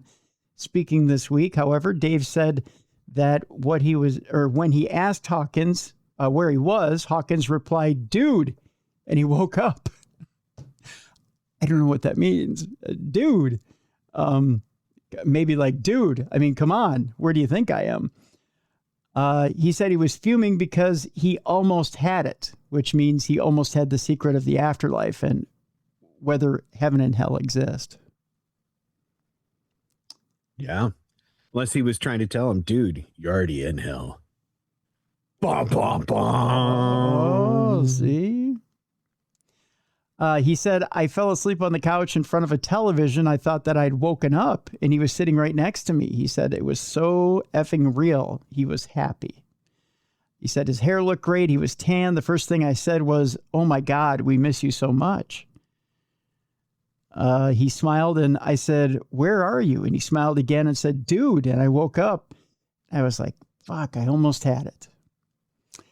Grohl has said he had to turn everything off after he admitted to fathering a child outside of his marriage. He announced that he had become a father to a baby girl on social media in September of 2024, saying he was doing everything I can to regain his wife, Jordan Blum, and their family's trust and earn their forgiveness.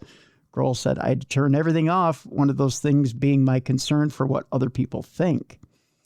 Being able to shut off that part of yourself can be sometimes a very healthy exercise in considering life within your immediate radius, not giving all of that so much currency within yourself that it can completely destroy yourself. You know, I wonder, because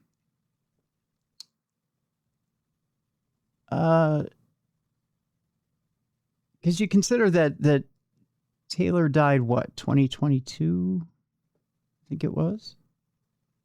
I think that's what they said in the article. Yeah. I'm definitely not a Foo Fighter fan, so I don't know. 20. Thanks for throwing that out there. Sometimes it takes a bit, especially with someone you're that close with, to come back, especially through dream visitation. And sometimes, like as they point out, and you may say, well, why would they even point out that Dave's been going through all this stuff? But sometimes you kind of need to settle down before someone comes to you, and you have that little bit of a revelation from the other side. And maybe it's just that time for him. They have a new album out. The album, I believe, the new single's out. The new album, I think, comes out here relatively soon. That's why we're getting the story.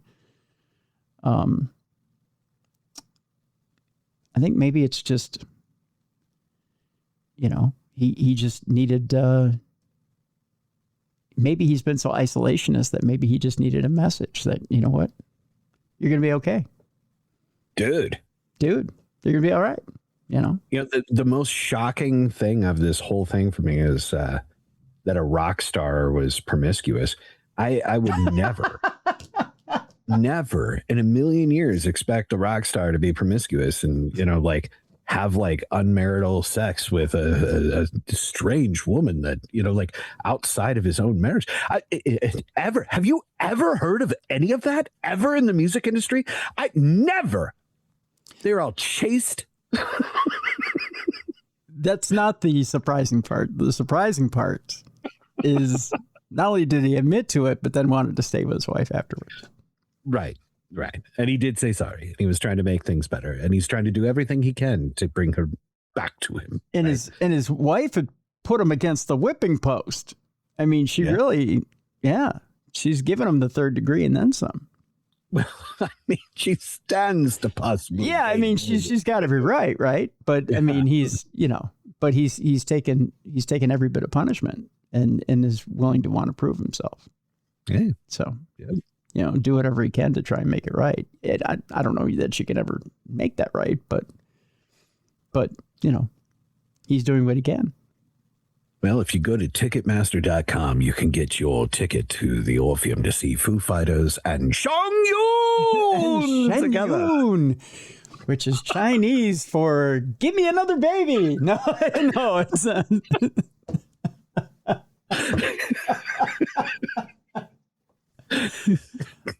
Shen Yun, Chinese for "I forgot to pull out." Our next story. I have no idea what that means. It means whale's vagina in Spanish. Oh. I'm going to look it up. What does Shen Yun mean? I'm going to end up butchering the spelling anyways. But Shen Yun is spelled, trust me, I know. It's been across my screen about 1,000 times in the last week. ShenYun. Shen Yun. Okay. Now what? Are you gonna get tickets for it now? Oh, ready? Yep. Shen Yun translates to the beauty of divine beings dancing. Yeah. Delivered from Shen, divine God, and Yun, rhythm, bearing. Founded in 2006 in New York City by Falun Gong practitioners, it is a touring performing arts company showcasing classical Chinese dance, music, and pre-communist culture through stories and folklore. See, I told you that. Yeah, you did. Yeah, it's great. Yeah. But you didn't know that it's the beauty of divine beings dancing, but now you know. Dancing on my cock. No, I'm just, what? Ruh-roh, Raggy. Ruh-roh, Raggy. All right, let's get on with the show. The story that you all sent me the most this week, and a bunch of you did, had to do with the Pope, my cousin, who got a bunch of y'all together talking about we need more exorcists. Evidently, there's a problem with evil in the world. Who knew? What? The Pope met with a delegation of exorcists over an acute rise in occultism. The attendees who met with the Pope at the Vatican were from the International Association of Exorcists, or IAE. Isn't there a car association that's IAE as well? Didn't Lee Iacocca run that deal back in the 80s? I don't know. I think it's more of like the international, like the governing body over nuclear weapons. Isn't that the IAEA or something like that. Is it? I don't know. Nuclear was it weapons, cars. EIEIO? I don't remember. That's a polka deal. EIEIO. That's what you yell before you go out and polka.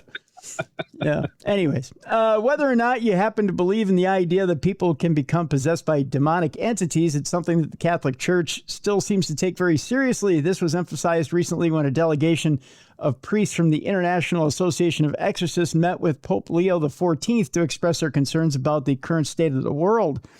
In particular, they warned him about the painful and increasingly widespread situation of people seriously disturbed by the extraordinary action of the devil as a result of frequent. I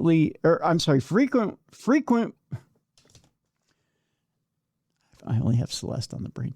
It's the devil's fault. Of frequenting occult sex, not sex, but sex as in SECTS. SECTS. Thank you very much. And as I say that, there's 4 women lined up in swimwear in front of me, including Combat Rev. See, look at that. Told you. Yeah. Yeah. You know, it's like JCPenney just throwing itself at you. Right? It's Shields, but it's the same thing. Yeah. According to reports, the delegation wanted to try to alleviate the problem by asking the Pope to assign 1 or more additional exorcists to each diocese. Yeah, because you just pump them out like babies, I guess. I don't know. It's easy to do, isn't it? While Pope Leo XIV has previously described the work of exorcists within the Catholic Church as necessary, it remains unclear whether or not he will actually take any steps based on the organization's recommendations. In many countries, exorcisms themselves are seen as increasingly outdated and potentially dangerous, with cases of mental illness being mistaken for demonic possession. Historically, people have actually died while undergoing such a ritual. Exactly how widespread belief in demonic possession still is in the developed world remains unclear. I'll tell you this much. I always was told that being an exorcist and performing exorcisms was a calling. So how do you just produce exorcists?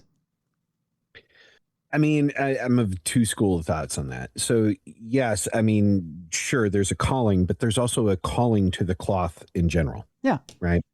So you have a calling to come and serve Christ or serve the church, serve as a priest, a cleric, what have you. Right. Mm-hmm. You have that innate calling. And, you know, some people aren't suited for that. Right. While others are. And if within their archdiocese, their bishop sees a priest who definitely has the qualifications, has the markers, has the things that are needed to be a good exorcist, then yeah, he should be trained. Because his calling is to serve the church and to serve the flock and to serve God, right? Not his own desire to not battle in spiritual warfare. His role is to serve.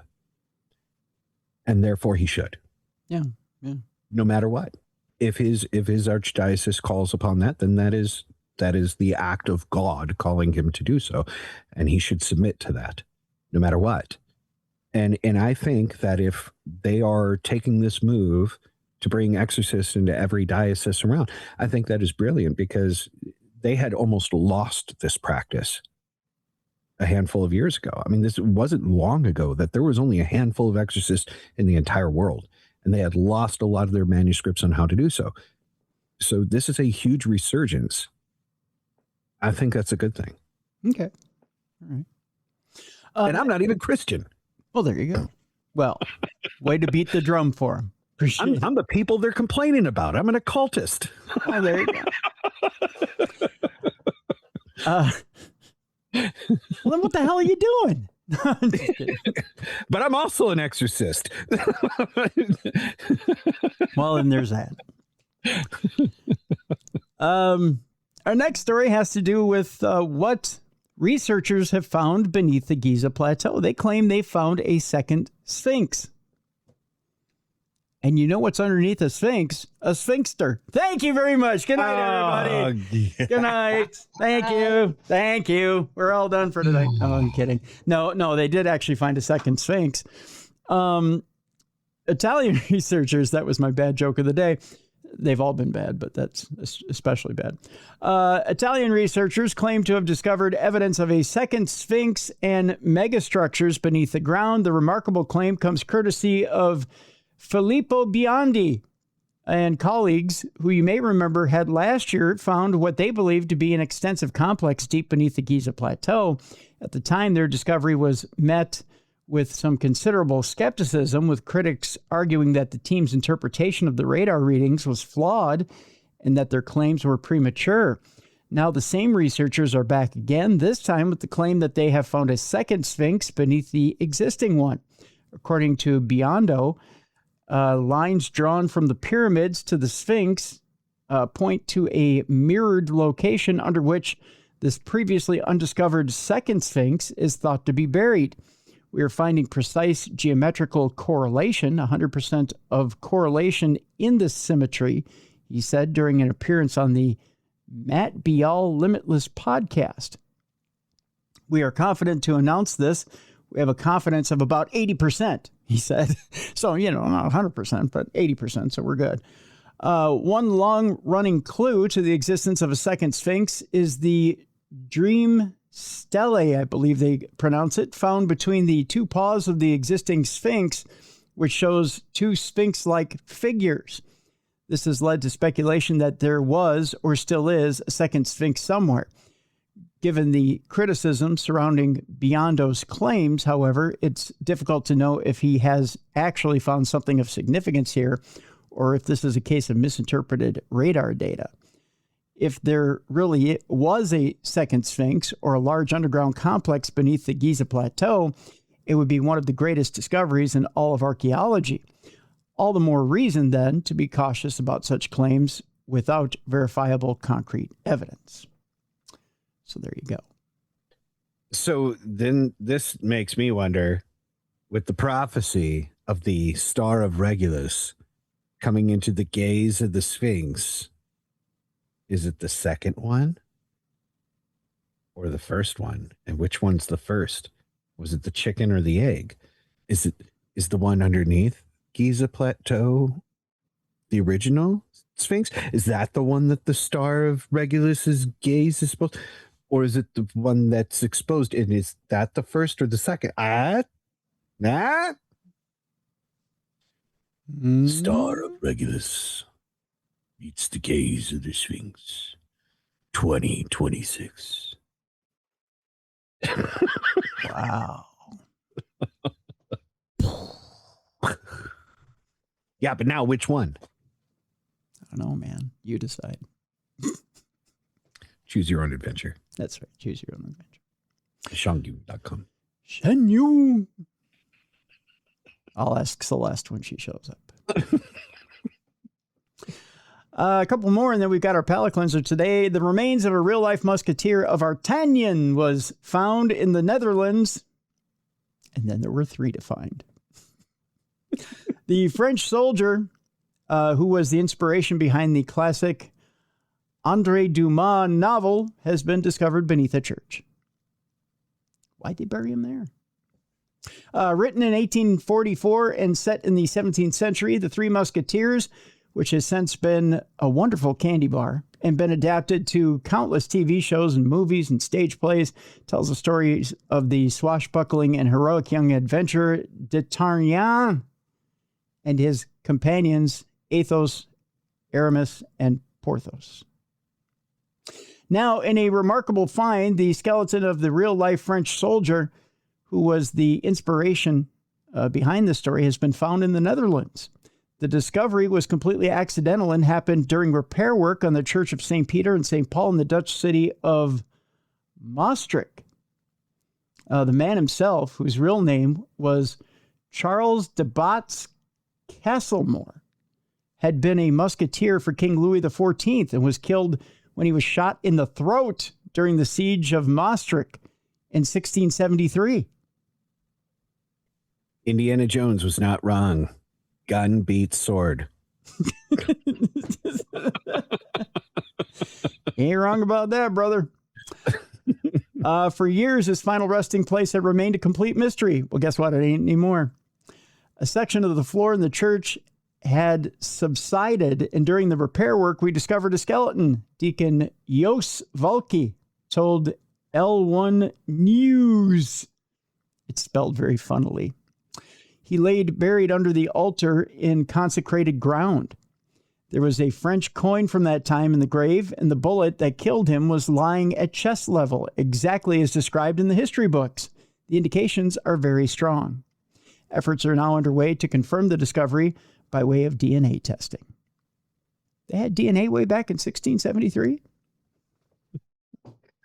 The DNA was always in the bones. I'm surprised they had DNA testing way back then. Well, good luck to them then. Maury will show up and go, "You are the corpse!" It'll be fun. Well, if you believe the ancient Sumerians, then, at least Inky and LL, they were dealing with DNA and humans and humanids and creating us little violent murder monkeys. How fun. Fun. And finally today, no, not finally. I'm sorry. We have one more after this. I'm sorry. I lied. Marks in Pompeii may be evidence of an ancient Roman machine gun. Hey, now we're talking. What? Yeah. Now we're cooking with gas. Gun beats sword. That's right. Gun beats sword. A particularly deadly weapon may have once been employed by the Roman army during the siege of Pompeii. It's certainly an interesting thought exercise to imagine what the Romans could have achieved if they had invented firearms. But while they never developed gunpowder weapons, they likely did have access to at least one early example of a repeating mechanical weapon. In a new study, researchers examined curious marks found on walls in the ruins of Pompeii, the ancient Roman town that was destroyed and covered in ash after the eruption of Mount Vesuvius. These small square-shaped impact marks were thought to be a good match for a weapon known as a polybolos, essentially a repeating device capable of firing dart-like projectiles one after the other. In particular, the pattern of the marks seemed to point to the use of such a device. Described as a sort of primitive machine gun, this ferocious weapon would have seemed particularly daunting to the town's defenders, who would have likely never seen anything like it before. It was originally an ancient Greek invention devised by Dionysius of Alexandria. The marks on the wall don't seem to match any other known projectiles used at that time, though it is important to emphasize that it hasn't been conclusively proven that they were made by a polybolos. Even so, the study emphasizes the sheer ingenuity of the people from this time and shows that even without gunpowder, physics can produce some seriously impressive weapons. That's pretty damn cool. That is. You just imagine, like fucking Greek Arnold Schwarzenegger or Jesse Ventura sitting there. Just yeah.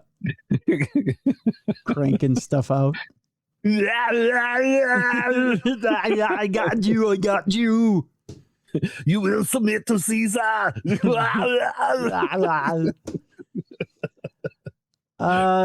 We'll leave you with a conspiracy theory today, and then we'll do our palate cleanser. Where do you fall as far as microplastics? Do you believe your balls are full of microplastics? Yeah, probably.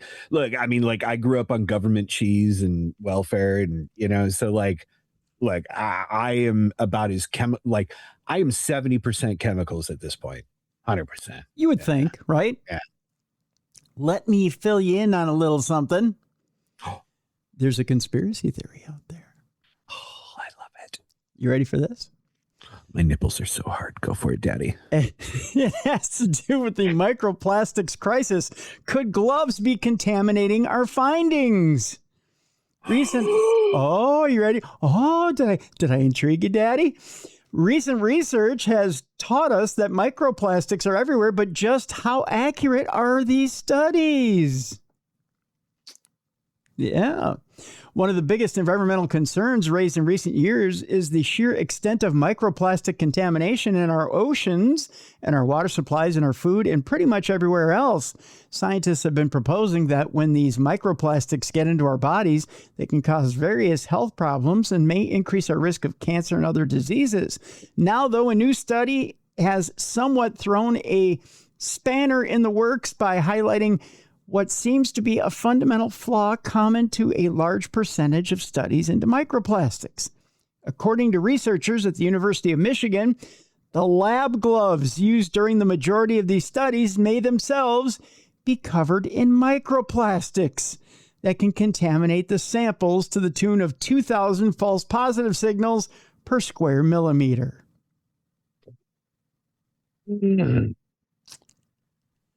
That's a problem. This means that the findings of these studies may suggest much higher levels than are actually there. The type of contact we tried to mimic touches upon all varieties of microplastics research, said study lead author Madeline Clough. If you're contacting a sample with a gloved hand, you are likely imparting these sterrates that could overestimate your results. That said, this doesn't mean that there are no microplastics at all in the samples. We may be overestimating microplastics, but there should be none, said study co-author Ann McNeil. There's still a lot out there, and that's the problem. So we're not saying there's no microplastics out there and that, you know, our balls aren't filled to the brim with microplastics. There might be half our balls full of microplastics. But these samples might be tainted because of the rubber gloves we're using. You know, I'm gonna go down this rabbit hole further when we're done with this, because what do you want to bet? That researcher works for Big Plastic. What do you want to bet? This is just like big tobacco. Where at first the research starts coming out, but then they hire their own researchers to go counter those arguments to this and that. And what if this is just Big Plastic trying to save themselves? You may be right, because look at the girl they put in the article to try and sway me. Tap to see girls online. Get your girls at fanfills.com. That's right. I think they were trying to sway me from Celeste, but they'll never do it. They'll never do it. You'll never do it. You are a Celeste only type of guy. That's right. All right, it's time now for our palate cleanser before we get out of here today. And it's simply this. You too can take home an animal from the wild and make it your own. Raccoon. I know you're voting for raccoon here. I want a raccoon so bad. Like, I'd give away 2 of my children for a raccoon. Really? For a raccoon?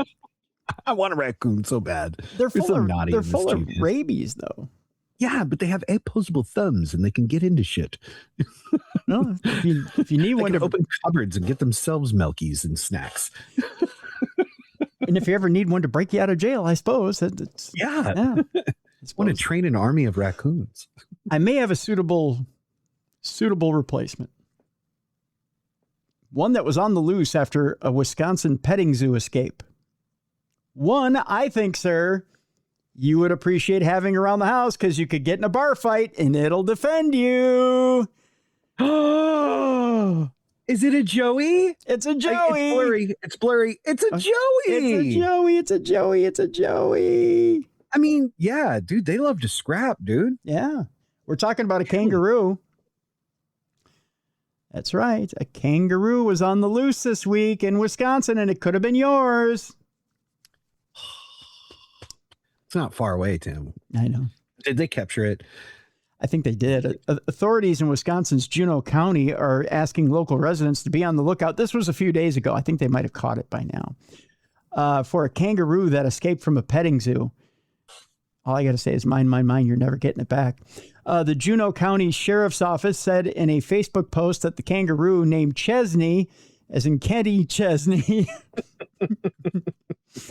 pulled a full-on prison break from Sunshine Farm in Necedah on Wednesday. So look up Necedah, Wisconsin, Chesney, and see if it's been captured. Only in Wisconsin would they found him. Yep, March 28th. Damn it. Only in Wisconsin will we wake up to, have you seen this kangaroo? The Post said. The sheriff's office shared a photo of Chesney clad in a denim diaper. Oh, now see, a kangaroo in a denim diaper. Come on. How cute is that? A Canadian tuxedo. A Canadian tuxedo for a right. But the petting zoo said the marsupial was not wearing it when he escaped. So he just took his diaper off, dude. He was like, fuck this, I'm out of here, and stripped off the denim diaper and left. His little kangaroo pee-pee flapping in the breeze. He's like, I'm free, dude, to do what I want any old time, to quote the song. And he was just, his flapper was flapping in the breeze, and he was probably jerking his gherkin, and he had his little Chesney nuts. That's right. His little Chesney nuts were flapping. Cheese nuts, right? He's just flapping in the breeze. A follow-up post Friday morning says Chesney was on the loose. He's not. Rev says they found him. But was spotted by a drone team Thursday night. The kangaroo appears to be hanging around the same general area. So he's not lost. He got free of the zoo and didn't know what to do. He was like, okay, now where do I go, dude? All the food is there. It says, let's see, the missing kangaroo in Wisconsin named Chesney was found safe and returned home on Saturday, March 28th, 2026. The kangaroo was located near a search vehicle in Nita, Wisconsin, after a 3-day search involving thermal drones. 3 days? It took them 3 days to find the thing, and it was just hanging around the zoo? 3 days. Using thermal drones. Damn, dude. Do you have a feeling like they really didn't want him back? They were kind of like, I suppose we got to go get this thing sooner or later. And then we got to put a fucking denim diaper back on this asshole. Yeah, and he's going to fight us. Yeah, the entire time. I'm going to get my ass knocked out. Last time I had a broken orbital socket trying to get that fucking denim diaper on him. This is bullshit. I don't get paid enough, man. I get paid $13.50 an hour. This fucking bullshit. I could work at Burger King and get more for this shit. It's Wisconsin. They don't even make $13.50 an hour. It's probably $9.50 an hour at the zoo. It smells like dog shit and fucking. Dude, I don't even get Packer tickets to do this shit, man. Last time I fed that asshole, I got lice. This is fucking bullshit. Might as well just take the fucking kangaroo to the bar with me. Oh, dude, that'd be so fucking cool. I don't even like bar scenes anymore, but that would be cool as shit. I would take a Joey to a bar. Hey, Chesney, see that asshole over there? He's fucking eyeing you up, man. He's talking shit about your denim diaper. Come punch his ass out. Just start squaring up with people. Square up with him. Yeah. See that guy over there? You fucked my girl like 20 years ago. Go fuck him up, dude. Use your tail, man. Use your tail. Now, see, that's a pet I can get behind. I mean, I wouldn't get behind him. Only if someone were trying to square up with me, then I'd get behind him. I'd be like, Chesney, take care of him. See? Chesney. Our second animal you could have that's in the wild. Now, this is one of my all-time favorites right here. Say hello to my little friend. What? Is that? I can't tell if that's an otter or a red panda. That's a monkey. It's a monkey. Okay, the camera was just super blurry with the focus. It's a diaper. Is it a little rhesus monkey? What kind of monkey is that? Little diaper wearing monkey. He tried to enter a Michigan home. Yeah, I know, right? Dude, just open the window. Let him in. I totally let him in. If a monkey came up to my front door and was like, and knocked on the door, he would have a forever home right then. Yeah, free reign. Yep. Animal control officers were called to a Michigan home where some pussy wouldn't let them stay. That's just me saying that. That's an editorial. Fucking Karens. Yeah, fucking Karens. Where a diaper-wearing monkey appeared on the porch and attempted to get into the house. I would have just let him in. We got plenty of food. Yeah. I mean, you know. Here's the Roku remote, dude. You want to watch Miss Rachel? Like, what's up? That's right. And then let me make you something to eat. I'll order in a high chair from Walmart Plus. Yeah. Make yourself at home. You want some Grubhub? Grubhub. What are we doing, guy? You want some birthday cake? It's not even your birthday, but we'll get some birthday cake. Right. It's cool. Nanners and birthday cake, and we'll go, man. It's me and you. Let's figure out what your name is. We'll get you a new name. Well, but it can't be Celeste. No, let's not make it Celeste. That'll be weird. But man, you and me, dude. You and me. By the way, I'm going to introduce you to the chipmunk in the garage. Her name is Spud. You guys are going to be best of friends. The monkey gets the Centaur robot. Oh my God. And Spud's getting Spud gets a ride on the Centaur. That would be the best. Oh my God. I'd have my own little circus at home. Oh, fuck. Dude, you've given me an idea. A recording of a dispatcher contacting Saginaw County Animal Care and Control confirmed a 911 call. Somebody called 911 on a monkey. I want to kick them firmly in the balls. Take this person's adult card away. Yep. Immediately. The call came in at 1 p.m. Wednesday from a St. Charles resident in Michigan. It's got to be fucking HOA or something. Oh, God. Dispatcher said in a recording, caller has a monkey wearing a diaper that's on their porch trying to get inside their house. We'll let him in. I guess it belongs to their new neighbors, they said. What was the neighborhood? What did they say it was? They didn't say. A St. Charles resident, St. Charles, okay. Michigan. Officers arrived to find the female spider monkey. It was a spider monkey. Female spider monkey named Brazil. Had already returned to its home next door. Oh, it lived next door. Well, then it's a neighbor. Why would you let neighbor? Yeah. Why would you call the cops on the neighbor monkey? Why wouldn't you let him in for a nanner? Bro. Fact checking about this city, this little town. Yeah. It's a small village. A small village. Well, then you should know your neighbors and know your neighbor monkey. Their population is only 1,500. Oh my God, you should know the neighbors. There's no way she didn't know her neighbor had a fucking monkey. Right. She hates her neighbor. She does hate her neighbor. SCACC Director Rachel Horton, who sounds like a Karen already, said officers made contact with the owner and observed Brazil inside the house. She said the monkey appeared healthy, active, and well cared for. Well, then why did you call the cops? She's a Karen. Yeah. Authorities confirmed Brazil's owner was the same woman who brought a squirrel monkey into the Bay County court facility in 2017. The monkey was inside the woman's purse when she put it through the X-ray scanner. Oh, God, that's so cute. But then he also got radiation from that. So yeah, that's true. Yeah. Michigan does not have any laws prohibiting monkeys as pets. Way to go, Michigan. St. Charles does not have any local ordinances limiting primate ownership. We love you for that, St. Charles. Tim, do you want to move? I think I do. I want to move to St. Charles, Michigan, and own a fleet of monkeys. Yeah, we can get a gang of raccoons and a fleet of monkeys and a Joey that we can get drunk and liquored up and start fights. And this could be great. Like we could start our own criminal syndicate with the raccoons. They could go out and just like steal shit for us. We'd have all the Pop-Tarts that we'd want. You know what, though? We got to turn this into a turnkey money-making operation. Bum fights with Joeys. Yes. Where they could tag team the spider monkey to jump in on their back and... Spider monkey is the referee. Spider monkey is a referee. He rings the bell. This could be good. Tell me that's not the cutest thing ever. The spider monkey rings the bell and he right? And he gets them going. That's the attraction to Trailer Park 6. So we have Trailer Park 6, and then in the back we have the backyard wrestling / bar fights. Bum fights with Joeys. Yeah. Yeah. Oh. Bum fights with Joeys. Spider monkeys are the refs, right? This is our $1 billion a year.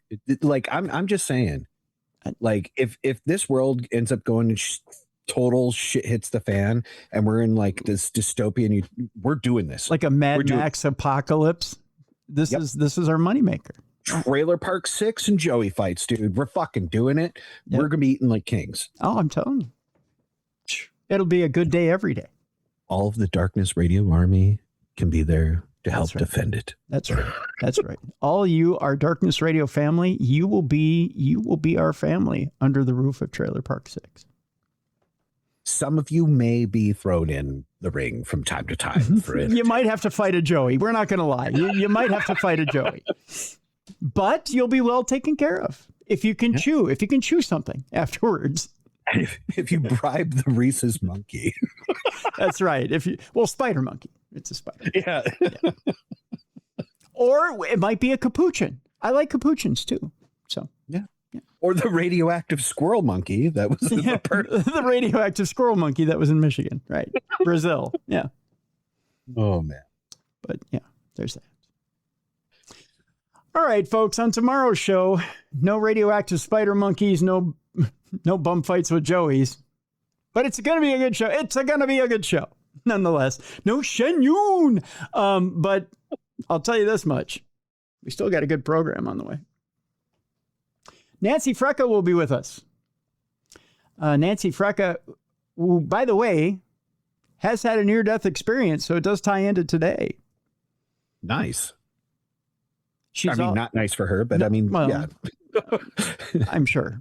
But she's also a woman of God who has had a near-death experience, and she'll also tell us how she's reconciled being a woman of God who has had near-death experiences. Were there potholes involved? No, there's no potholes involved. Jesus Christ, no. I don't know how you got those two mixed up. But... Leave it to me. No, there's no potholes involved there. No.